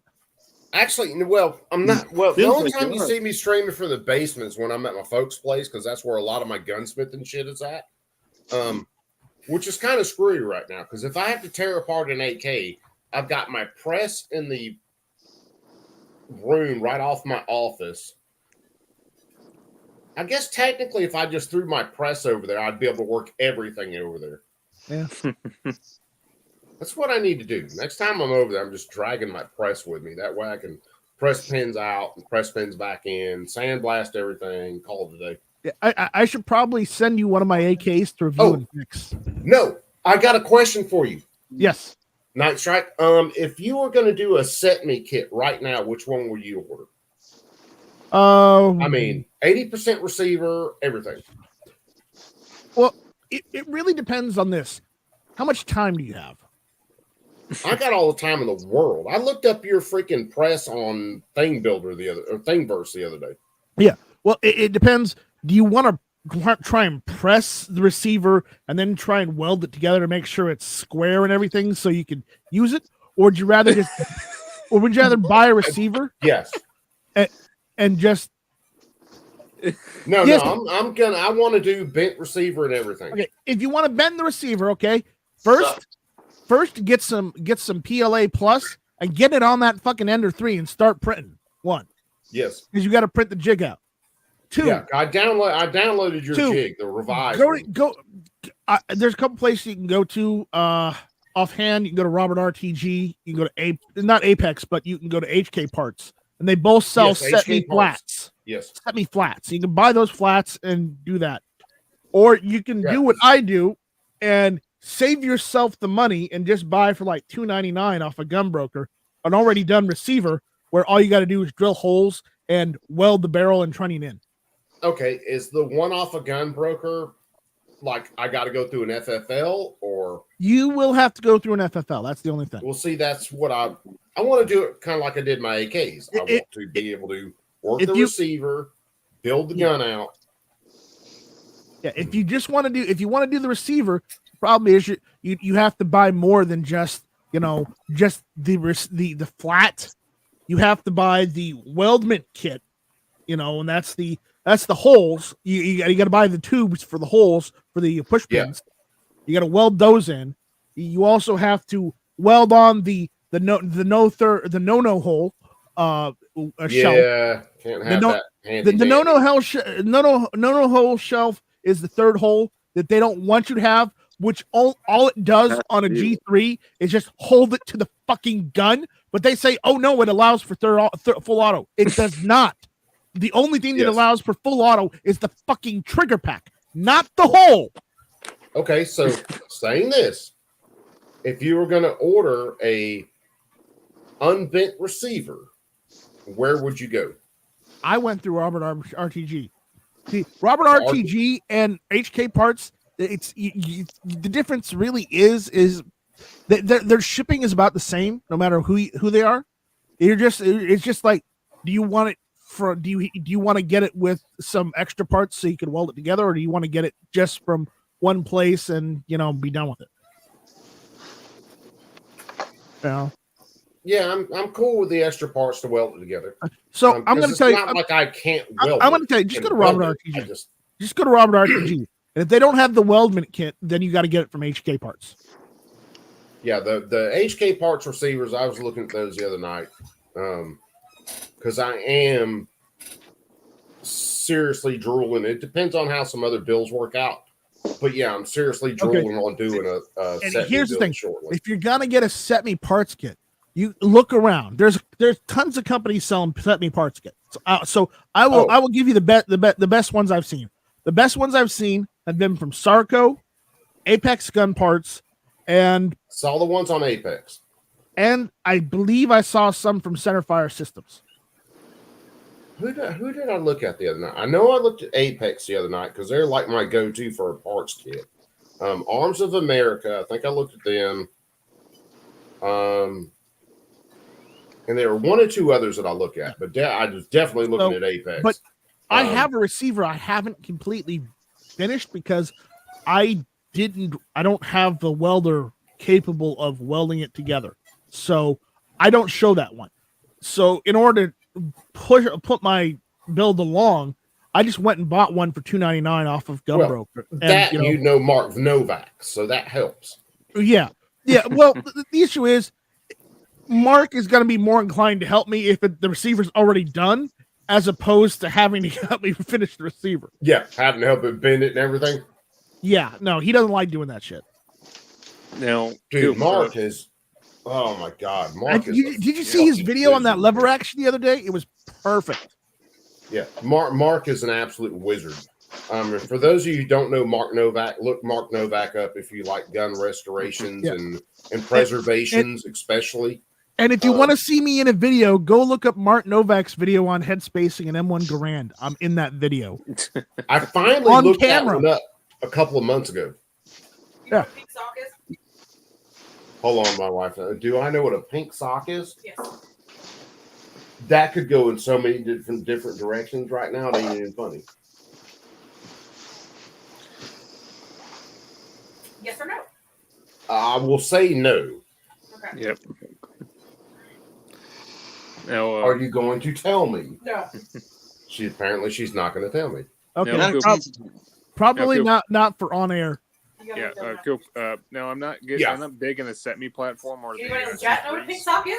But in my lifetime, if I ever had one, I'd get an FNFAL. Dude, I would love an FAL. I really would. However, I'm in this thing where I want to build a lot of these guns. That's why I was going more towards a set me. Now, if I could find a damn 80% receiver for a half-ass decent price for a Galil, that's another build I'm going to do.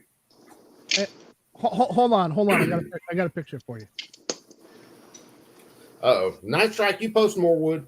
No. I'm gonna screen share it. Okay. Screen share. Go ahead. All right. Hi, Vanessa. You have the power. I want to see the wood. It's no wood. Screen share that. Said it's no wood. Oh. You know where that's from? That's Novak. That's Novak's bench, and that's my FAL. Well, I know that bench. L1A1. Watched. Yeah. And a lot like on the foul files and on some other on Reddit. I posted this. I made a Reddit post of this and showed it on Reddit. And I put in this. I put at the bottom. Note: if you know whose bench this is, you know. Everybody on the foul files and on Reddit was like, "That's Mark Novak's bench." And I go, "Yeah, that is." Dude, I'm telling you, Mark is a fucking wizard. I didn't ask Mark to sandblast and parkerize this. I said, Mark, all I need you to do is just get it so that the flash hider goes on the barrel. Anything else you want to do, I don't care. Just make it pretty. Well, he followed that. And Mark is like, this is why I let you hang around, because you're no nonsense. You said just get it done, and I love that. Because that definitely seems like a Mark quote. I don't know him. I've watched a lot of his stuff. Yeah, that definitely seems like a Mark quote. But Mark's like, this is why I let you come in and hang out, because you're no nonsense. You're like, just get it done. I don't care how. Just the fact that it gets done. That thing is pretty. Yeah. Which the funny thing is, like parkerizing. When I didn't ask him to sandblast and parkerize it. He offered to do it, and I'm like, hey, however it gets done, it gets done. I am not picky, and he's like, that's why I like hanging out with you. No, so, well, parkerizing is not hard. I don't know. It's not easy to get right. Once you blast the stuff down, when you have the right chemical, the parkerizing chemical, you got your wash tank, your park tank, and then an oil tank. Here's what you can not do. That hard. I don't it's like nowhere near as a pain in the ass as hot bluing is. But some parkerizing salts you can use, like if you've got stump remover, you can use that as a parkerizing salt. Yeah. Okay, but here's the thing: once you've dipped it in that bath, as soon as you take it out, you need to cover it with oil. And Mark's recommendation is, and you've seen this on his channel, so this isn't news. After you've done parkerizing it and boiling it in the bath salts, get that used oil you got and just just slather it in used oil. You can wipe it off later, but slather it in that used oil, and it's perfect. And the type of oil he's talking about is just used motor oil. Yeah, I didn't have enough used motor oil to do it. By the way, for those that wondering, it's not the synthetic stuff. It's the normal used motor oil, and it's the Mobil Good 1. old hydrocarbons, baby. It's good old hydrocarbons. It's good old Mobil 1 is what he uses. Yes, because I asked. Now, cool thing too, Coop, about the FNFAL. The cool thing I actually found out about this. The Australian military during the Vietnam War actually used them, and it was, I'd say, is second close to the AK-47's reliability. Like the Australian military preferred it over the M16. FALs, and when I say bath salts, I mean gun bath salts, like parkerizing salts. I pissed off a bunch of people on X a couple weeks ago because I said the American military would have been better going to the FAL than going to the M16. It's good at that. And I got all the 5.56 fanboys just riled up when I said that. Who wants to carry this 10-pound rifle and it da da da da da da da? It was a better rifle design from the word go. Period. Hold on. I got another image for us. If this is feet pics, everybody's gonna see it. No, this is better. It's better.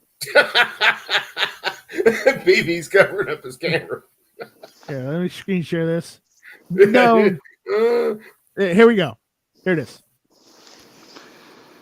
Crap.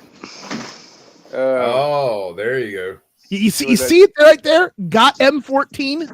That's a Polytech M14 in a USGI M14 stock. Crap. That is slick. It's Chicom 14. The only parts I didn't replace because they're kind of a pain in the ass is the barrel, the trigger group because the trigger group was fine. I didn't replace the springs in it. Okay. I didn't replace, as I said, the bolt, the barrel, the trigger group, and the op rod. I replaced every other internal part. And I replaced the flash hider to instead of from a faux flash hider because it came from California to a normal flash hider with the bayonet lug. And by the way, that's the video I've got a video of Mark firing this because when I brought this, Mark is like, "Is this an M14?" And he was like, "No." He's like, "I'll be right." He's like, "Oh, it's from China. I see this." And I go, "Yeah, but it was cheaper than an M1A." And he's like, "Well, hell, these things weren't made that badly." And he looks at it. He's like, "You know what? I want to shoot this one." And we went out and he shot it. He loved it. And he said, "But though I had some bad mags, and he helped me fix the mags though, because I got a couple cheap mags, unfortunately." And nice, Rick. Correct me if I'm wrong. The Chinese M14s, especially the Polytechs, have hardened receivers, correct? The Polytechs have forged receivers, whereas all the Springfield Armory receivers you get for your M1As are cast. Yep, I knew it. So forged Chinese receivers, cast receivers. If the Springfield Armories were $900 instead of $17.99, I would have bought a Springfield Armory. Even if it was new, the factor is if it was at a decent price, I would have bought it then. But at this point, this was $900. Yes, I put some more money into it, but either way, I got it to how I like it. And the fact is that I enjoy this rifle. I take it out and shoot it. I love it. Looking at the value of $20,000 today versus $10,000 5 years ago, I'd say buy it. Yeah. So the money's fucking useless. Yeah. At that level, and it's crazy where any of the prices for these guns is gone. It's freaking insane.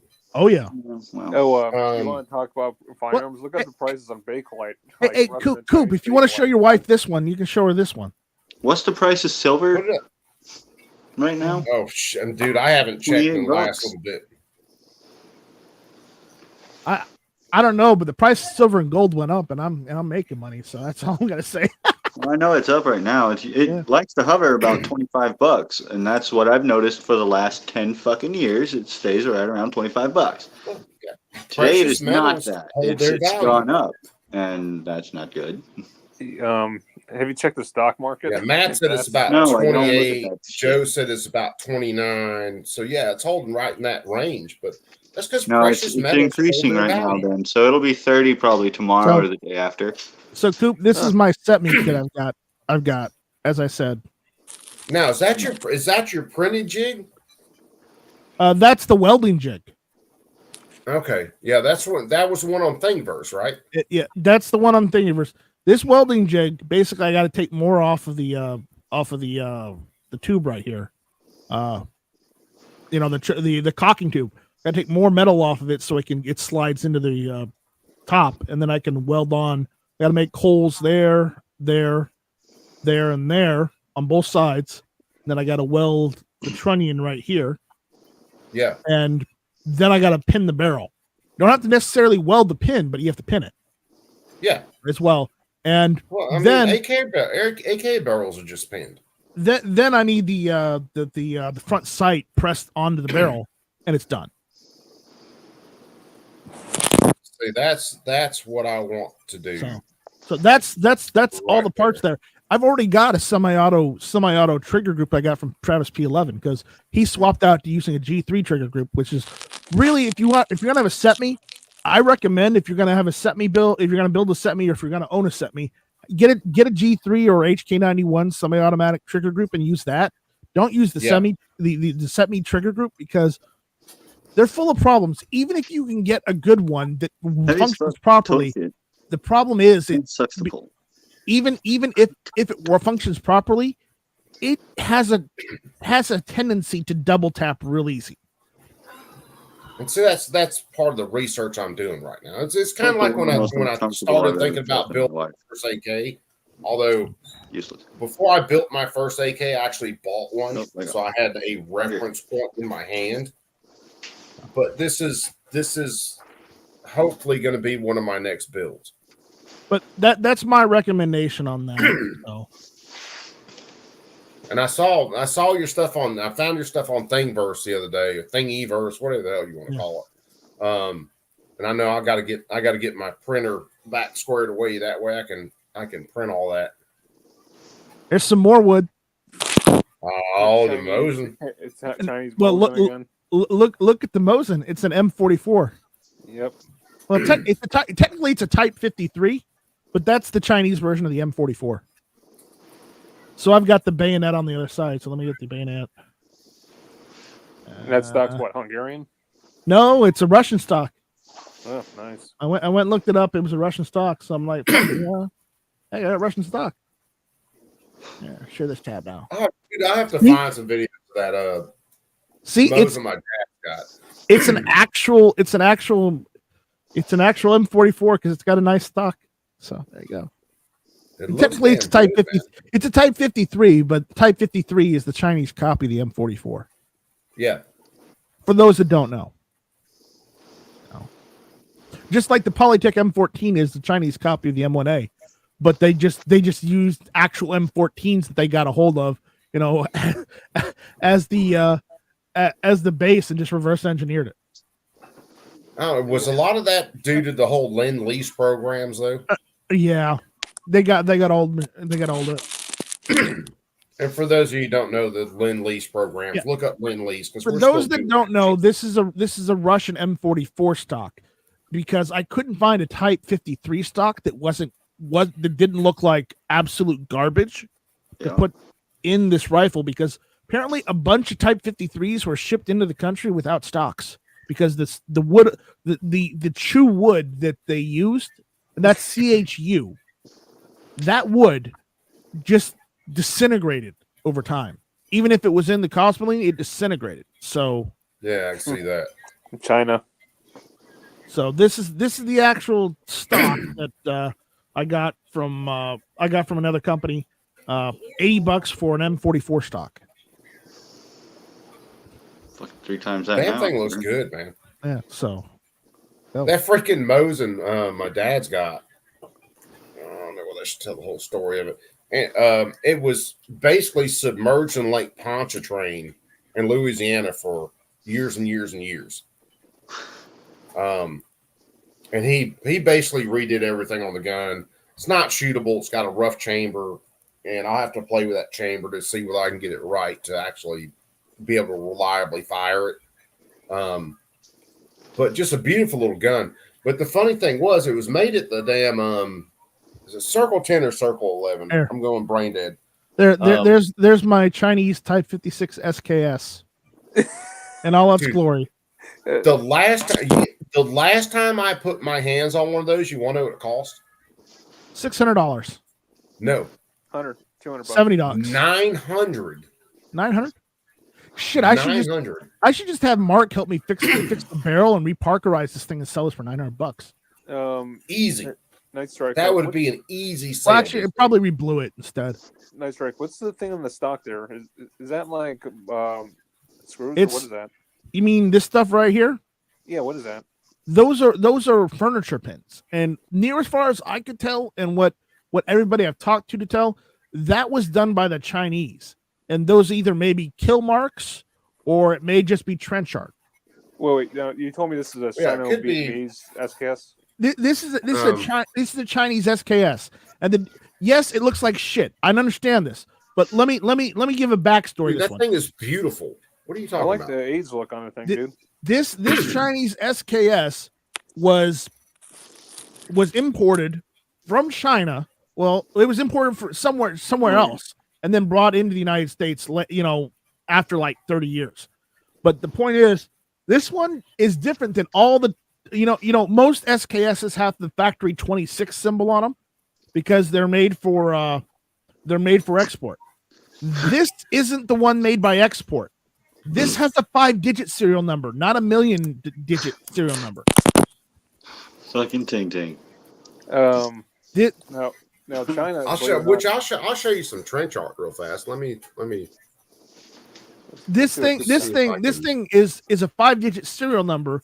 So that means this was made. This is a first year production without Russian oversight. So here, I'll show you some trench art. It's a Romanian dong. I'm going to send this one to Dark still. Babyface ended up with the other one I sent Dark. Dark needs a dong. Dark definitely needs a dong. He's still got to build the gay K. But this is a Romanian dong, and of course it's got the name and the serial number and everything dug into it. But this is one I got to send to him sometime shortly. I love the old military stuff that's got, the dents, the dings, the stuff carved into it. I love that kind of stuff.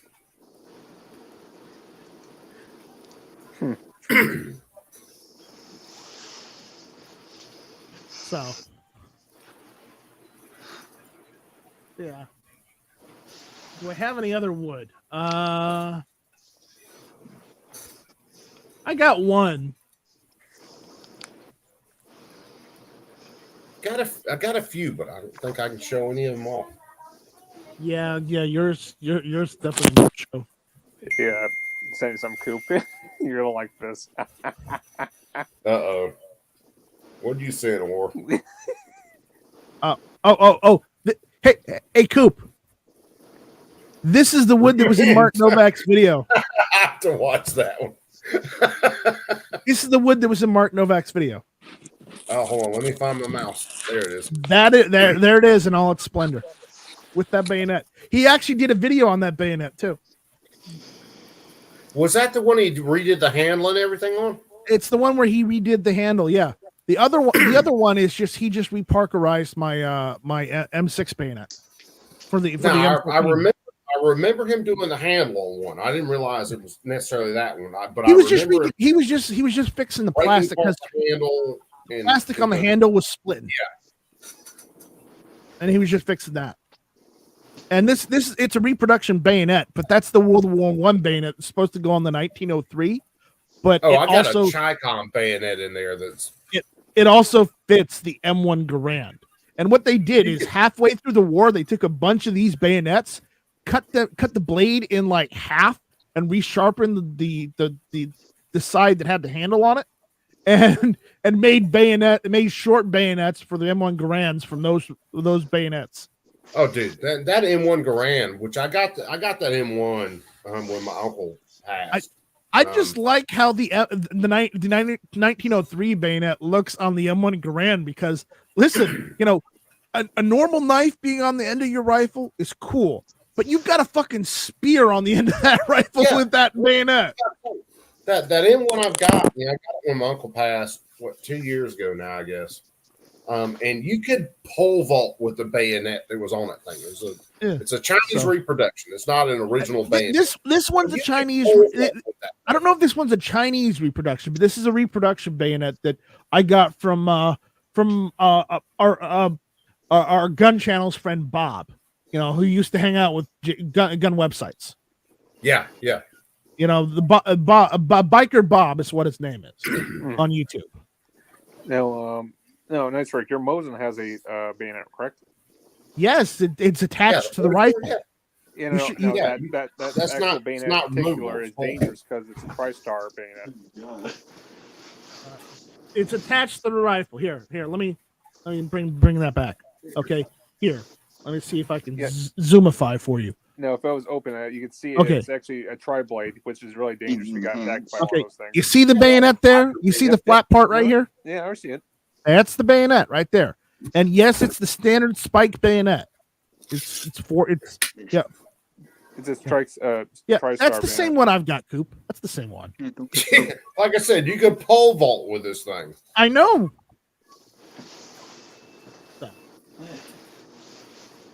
I cannot imagine getting impaled by one of those fucking things.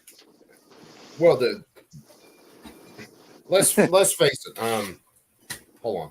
I'll do a solo layout real fast so everybody can get kind of a size on this. So yeah, getting hit by this, that's it against my forehead, is not going to feel good.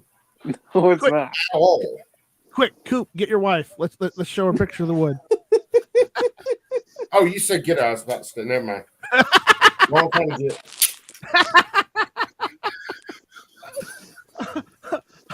Did you just threaten me? No, not that you know of. Dude, she was on a roll last night.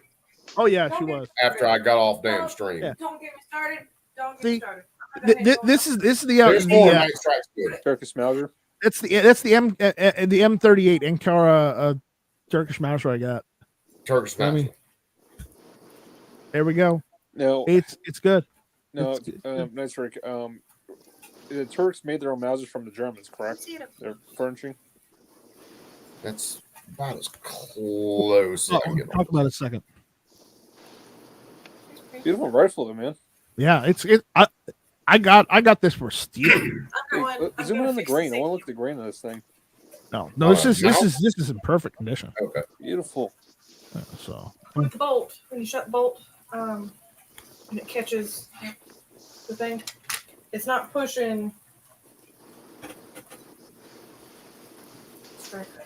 It's not pushing striker back far enough to allow the safety to move over. Oh, okay. So, yeah, my wife was talking about one she's got the shop she's got to fix. Ah, okay. All right. Yeah. So. I get to play with retards, and my wife gets to play with guns that are owned by retards. I'm still losing this battle. Yes, you are. Still losing. But yeah, could definitely pole vault with this thing. Yes. Of course, I'm a hobbit, so this looks like an actual sword to me. This bitch glowed in the dark. I could be fucking Frodo. No. See, it doesn't glow in the dark unless it's forged by elves. Okay. Well, that's what I'm saying. If it glowed in the dark, I could be Frodo. I mean, Frodo had an elvish sword. I'd like my chainsaw to glow in the dark, but unfortunately, my Black & Decker wasn't forged by elves. Oh, actually, Coop, look up a dark saber. You ever seen that? Huh? It's Star Wars. Yes, we've seen it. What? Dark saber. He's talking about Star Wars. I don't know where this out, dude. I gave up on Star Wars forever and a day ago. Yeah. Here, also, hold up. I'll send it to you. Well, just post it, jackass. You have the power. And then I'll show you where you guys need to go for like a Star Wars fix that's not gay.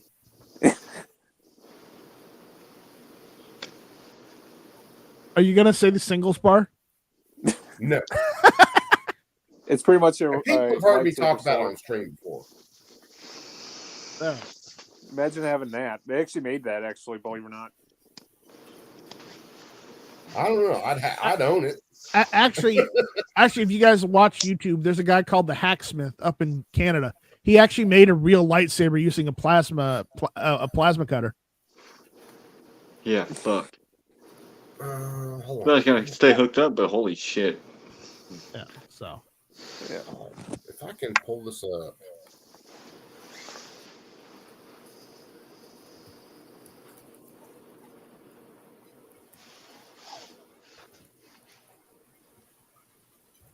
Hold on. What I is think a this? trebuchet or a fucking big ass crossbow would be fun. Hey, Coop, that's it. We need to 3D print a trebuchet. That is completely doable depending on the size. How big we're talking? Well, no. What we could do is we could build it piece by piece. We could just print out the giant pieces, piece by piece, and just like plaster weld it together. Dude, that would be a lot of plaster welding. Well, we do the superstructure, and then we can just use some metal tubing, to reinforce it. I have to look this up on What are you gonna do? Build a trebuchet like the size you saw on Marco Polo from Netflix? I need to show her off. I'm gonna build this trebuchet the size of a car. You're damn right. I got 30 acres. It doesn't matter to me. Into a berm or a building, whatever. I own it. No, there's no in the 30 acres and behind that 30 acres, there's no buildings. It's only trees. So if nobody goes Just back leave it there, with there's this. nothing there's no problems. Build one for science. Could you imagine trebucheting a person? Well, yes, I could. Well, they won't let me do that at work though. You're gonna have to get a miniature one to protect yourself these days. A miniature one. Yeah, one of the handheld ones. That's about all you're allowed to have these days. Yeah. No, wait. This is on Goodreeds. I'll show this one off. Nice, can you own a cannon in your state? You can own a cannon in most states. Yeah, as long as it's not as long as it is a. It has to have a smooth muzzle bore. loading. You can't own like a breech load without. That's a destructive device. But as long as it's muzzle loading, you can launch a basketball with a cannon. So as long as cannons runs are through in the a muzzle. roll too. Untrue. All you need is the barrel to be smooth bore, and you can own it. Period. Because you can own howitzers. I'm not. Well, those are all breech loads or muzzle loads, are they not? They're not breech loads. No, you can own the breech loads ones as long as the barrel is smooth bore. I have to look at it. So because howitzers you're probably don't have right on that end rifling. of it. Howitzers don't have rifling, and most tanks don't have rifle barrels. It doesn't matter on the caliber. But that's also cannon. over a certain diameter that they've deemed that's a no-no. No, that's only for rifle. That's only for rifle. So, like for a rifled barrel, over a 50 cal is considered a destructive device. You have to have papers on it. Yeah. For a smooth bore, if I just wanted to build a cannon, if I had some seamless pipe and I wanted to build a cannon to launch a basketball or a bowling ball, as long as I have to load that through the muzzle, that's completely legal. Something about it can't be a cartridge, I do believe. Yeah, it can't be a self-contained cartridge where I breech load it. So I can't push a single cartridge in, breech load it, and shoot it through a rifle barrel. And there may be some about a breech load as long as it doesn't have the rifle barrel. And Night Strike's probably right about that. And I just haven't read that in a little while. But it still may be a destructive device, though. That's the only issue. You might be right on that. Because of the size, it's the size of the caliber. I think if it's breech loaded, it can still be a destructive device. But if it's just a muzzle loaded cannon, you can build one of those, like I said, that will. It doesn't even have to be a cannon. As long as it's muzzle loaded, you can have a muzzle loaded howitzer. Yeah. It's as You long can as it's have. muzzle loaded. You can own a muzzle loaded mortar. I'll show you guys. Let's see if this is. I believe that the individual mortars are the registered portion of the mortar. Smoothbore. Ooh, hold on. I'll show you guys this one.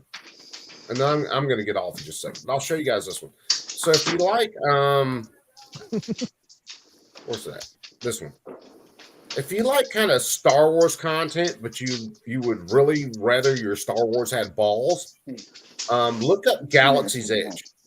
And these are a few books from the guys who wrote Galaxy's Edge.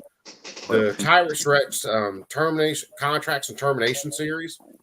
And I get them on Audible because I listen to them because I don't have time to sit down and read a lot of these books. And R.C. Bray does a lot of their narration, and he makes a book come alive. To me, it's better than watching any movie, period. And if you look at the related series, just the Galaxy's Edge series over here, there are some of these that aren't read by R.C. Bray that the book's good, but the narration's not all that great. But when you get into the ones that are read by R.C. Bray, like I said, these things are 100 times better than listening to a movie or watching a movie. And if you like Star Wars, you'll love these books. But you might think, oh, these are a ripoff from Star Wars. That's what these guys wanted to do. Yep. They took Star Wars and said, hey, Star Wars needs balls. And they made these books. Which initially when I listened to some of them, I was thinking, I'm like, yeah, they ripped off Star Wars. And then I read some stuff from the guys, and they were like, yeah, we ripped off Star Wars. We wanted to. We wanted Star Wars with balls. Something that wasn't politically correct, something that didn't have all this other bullshit into it. We wanted those books with balls, and that's what these books are. I will be a disciple of Galaxy's Edge. And then if you wanted something like, I think... Forgotten Ruin is stuff in there. Forgotten Ruin is another seriously good book series. Imagine a bunch of Rangers getting sent to a time. I don't want to ruin a lot of stuff, but getting sent to a time where they're fighting orcs and wizards, but they still have 249s and M4s and Carl Gustavs, and it's freaking great. And the books are written really well. I don't know. So, you're threatening me with a good time. Dude, I am threatening you with a seriously good time. Especially if you're like me, because you'll be busy all day doing stuff. And you don't have time to sit down and read. The only time I've had time to sit down and seriously read, I was in prison. And I read a lot of books. Now I'm busy doing other shit. So now I listen to a lot of books, along with all the other shit that I listen to, which gets us into streams like we're in tonight. But these are my escape from the stupid shit, where I can sit down, I can listen to a really good story. It's got just an amazing flow to it, really good writing, really good narration. This is my escape from the general BS. But yeah, these books, man, look up Wargate books. That'll get you started. And then if you like those, there are a couple other series I could recommend that are just fucking jam up. I mean, absolutely great to listen to. And they're not politically correct. They're not the BS that you see these days. Now, they've got some things in them that is what it is, but they're still really, really good series. The Arisen series, if you like zombie stuff, the Arisen series is outstanding. And one of their main characters, Gunny Fick, is absolutely hysterical. They put together a book with just his sayings in it after they got done with that part of the series, and it is amazingly funny, and it's just insanely cool. It's another really good thing just to listen to. Because, like, when I go to sleep, I'm not sleeping in a dead-ass quiet room. I'm listening to something. And I can't stand most of the shit on TV now. I can't stand most of the movies now. I don't watch TV much anymore. I just watch YouTube. Yeah. I'm doing, when it's time to go to sleep, man, normally I'll put on one of these books. That's what I jam out to. History documentary or some kind of dumb shit. Go to sleep. And dude, if you like actual historical stuff, Forgotten History is a great one. Yeah. Yep. What is it? 10th Legion Productions is another really good one. Yeah. What's that? I think it's 10th Legion Productions. Okay. And Simple History. There's a couple like that they don't sugarcoat the shit. They give you the history behind it, and they let the cards fall where they're going to fall. Ooh. And that's why I like those channels. Matter of fact, hell, I'll look it up real fast because if I can find it, I'm pretty sure it's 10th Legion.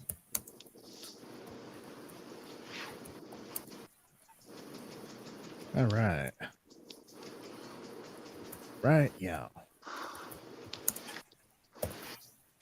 If I could type, I'm getting used to this computer, and this one has a way wider keyboard than my other one, so I'm hit. If you thought I typed bad on the last one, they ain't nothing compared to how I type on this one. You're fine. You'll live. Oh yeah, I'm definitely gonna live. You guys might die, but I'm gonna live. No, I'll be fine too. Yeah, don't ask me how to type out instructions for a certain poison, because as I said, I get done, y'all are fucked. As I said, Coop's problem is PEBCAC. Problem exists between chair and keyboard. So it's that loose nut behind the keyboard that really gets me. So Coop, tomorrow it's going to be interesting. With Judge McGlynn in the Southern District of Illinois, we'll see how the Illinois Sullivan's band's going to be challenged. Yeah. Tomorrow, I'll have to look it back up. There are some oral arguments I should be able to get tomorrow. I wanted the ones today, but they were happening in New Jersey in a district court, and I couldn't get them. I looked all morning because they were supposed to start at 11, and it was about New Jersey's assault weapon ban. And I looked all morning, and I could not get a link to the actual oral arguments where we could watch them live. Tomorrow, I think it's in the 9th Circuit. There's some oral arguments about one of the bans that I should be running. Yeah. So we'll see. If it's in the 9th, I'll be able to get it. Some of the smaller courts, they do not like posting their shit to where people can view it. Of course. Washington State, when Gator Guns went to court, because they don't want to be held accountable for their bullshit. Yeah, they don't want that information out there. So when Gator Guns went to court in Washington State, in the circuit court in Washington State, it was district court. You couldn't get their oral arguments live. I could maybe be able to go in because they have a YouTube page, but they don't post their shit live, except for just BS hearings. I could possibly go in and actually spend some money and buy the rights to that, or not the rights, but access to that hearing, but I couldn't just stream them live. Some of these courts, man, and to me, especially any court ought to have their stuff televised or streamed live 100%. That way, anybody who's interested in the case can see everything that goes on, just for transparency. Okay, Supreme Court, you don't want cameras in the court. Okay, give us the audio. We have audio in the Supreme Court right now, in the federal Supreme Court. We ought to have that in any court, period. Yep. But a lot of these judges, they really don't want that transparency. But Judge McGlynn, though, I think he's really had enough of this, and we're actually in the process right now with the oral arguments for the historical analog process, like Oregon did. Oh, they're finally throwing Bruin into the mix, huh? No, Well, this yeah. is Judge McGlynn. No, this is McGlynn. He told the state government, "Hey, you got to find a historical analog on both sides, and we got to prove this." McGlynn, so far in the 7, has been pretty decent, pretty balanced. However, it's not like every one of these cases goes just through McGlynn. You get, remind me, Warsaw, who is that dumbass on the 7th Circuit that drives us absolutely You mean the insane? 7th Circuit of Chicago? That would be Judge Easterbrook and Judge Wood. Yes, Easterbrook. Piece of shit. who is an absolute... He is just pissed he's not on the Supreme Court by now. He's a rhino. He's a backstabbing rhino, is all he is. Absolutely. And that dude, we've listened to him in a couple of oral arguments on my channel in the last year. And if he doesn't make you want to stab a pencil through your ear, you're not listening to what this dude says. Guys, I'm going to go be in the chat. All right, good luck. Yeah, I'm fixing to shut this down. So I'm BB, take ready it to easy, leave. my brother. Yep. And, Night Strike, my brother, take it easy. Warsaw, my brother, definitely take it easy. Yep. We'll catch up tomorrow. with you. Tomorrow I'll see you on Bishop on the Hour. Yeah, definitely should be in the morning, man. Yep. Man, y'all, thanks for coming through. Lightning, Dang Matt, all you guys, Joe Morris, Mike McLean, all you guys have been in here. Damien, you guys all take it easy, guys. I am going to bounce. Chess, damn, I can't even name all you cool guys. Tang, of course. You guys all take it easy. As always, keep that thing on you at all times. I love each and every one of you guys. We'll catch you on the next stream. It's possible. Hopefully, if I can get the oral arguments, I'm going to be streaming the oral arguments tomorrow. And you know how we'll do sometimes where if I'm at work, I'll stream it. And then I get home, we'll go through it and actually talk about it. You guys know how we roll, man. We apparently love the pain. But I do, man. I love all you guys. You guys all take them easy, and we're going to catch you guys on the flip, man. I got to go grab something to eat, put some kiddos to bed. Love you guys, man. Y'all take them easy. Good night.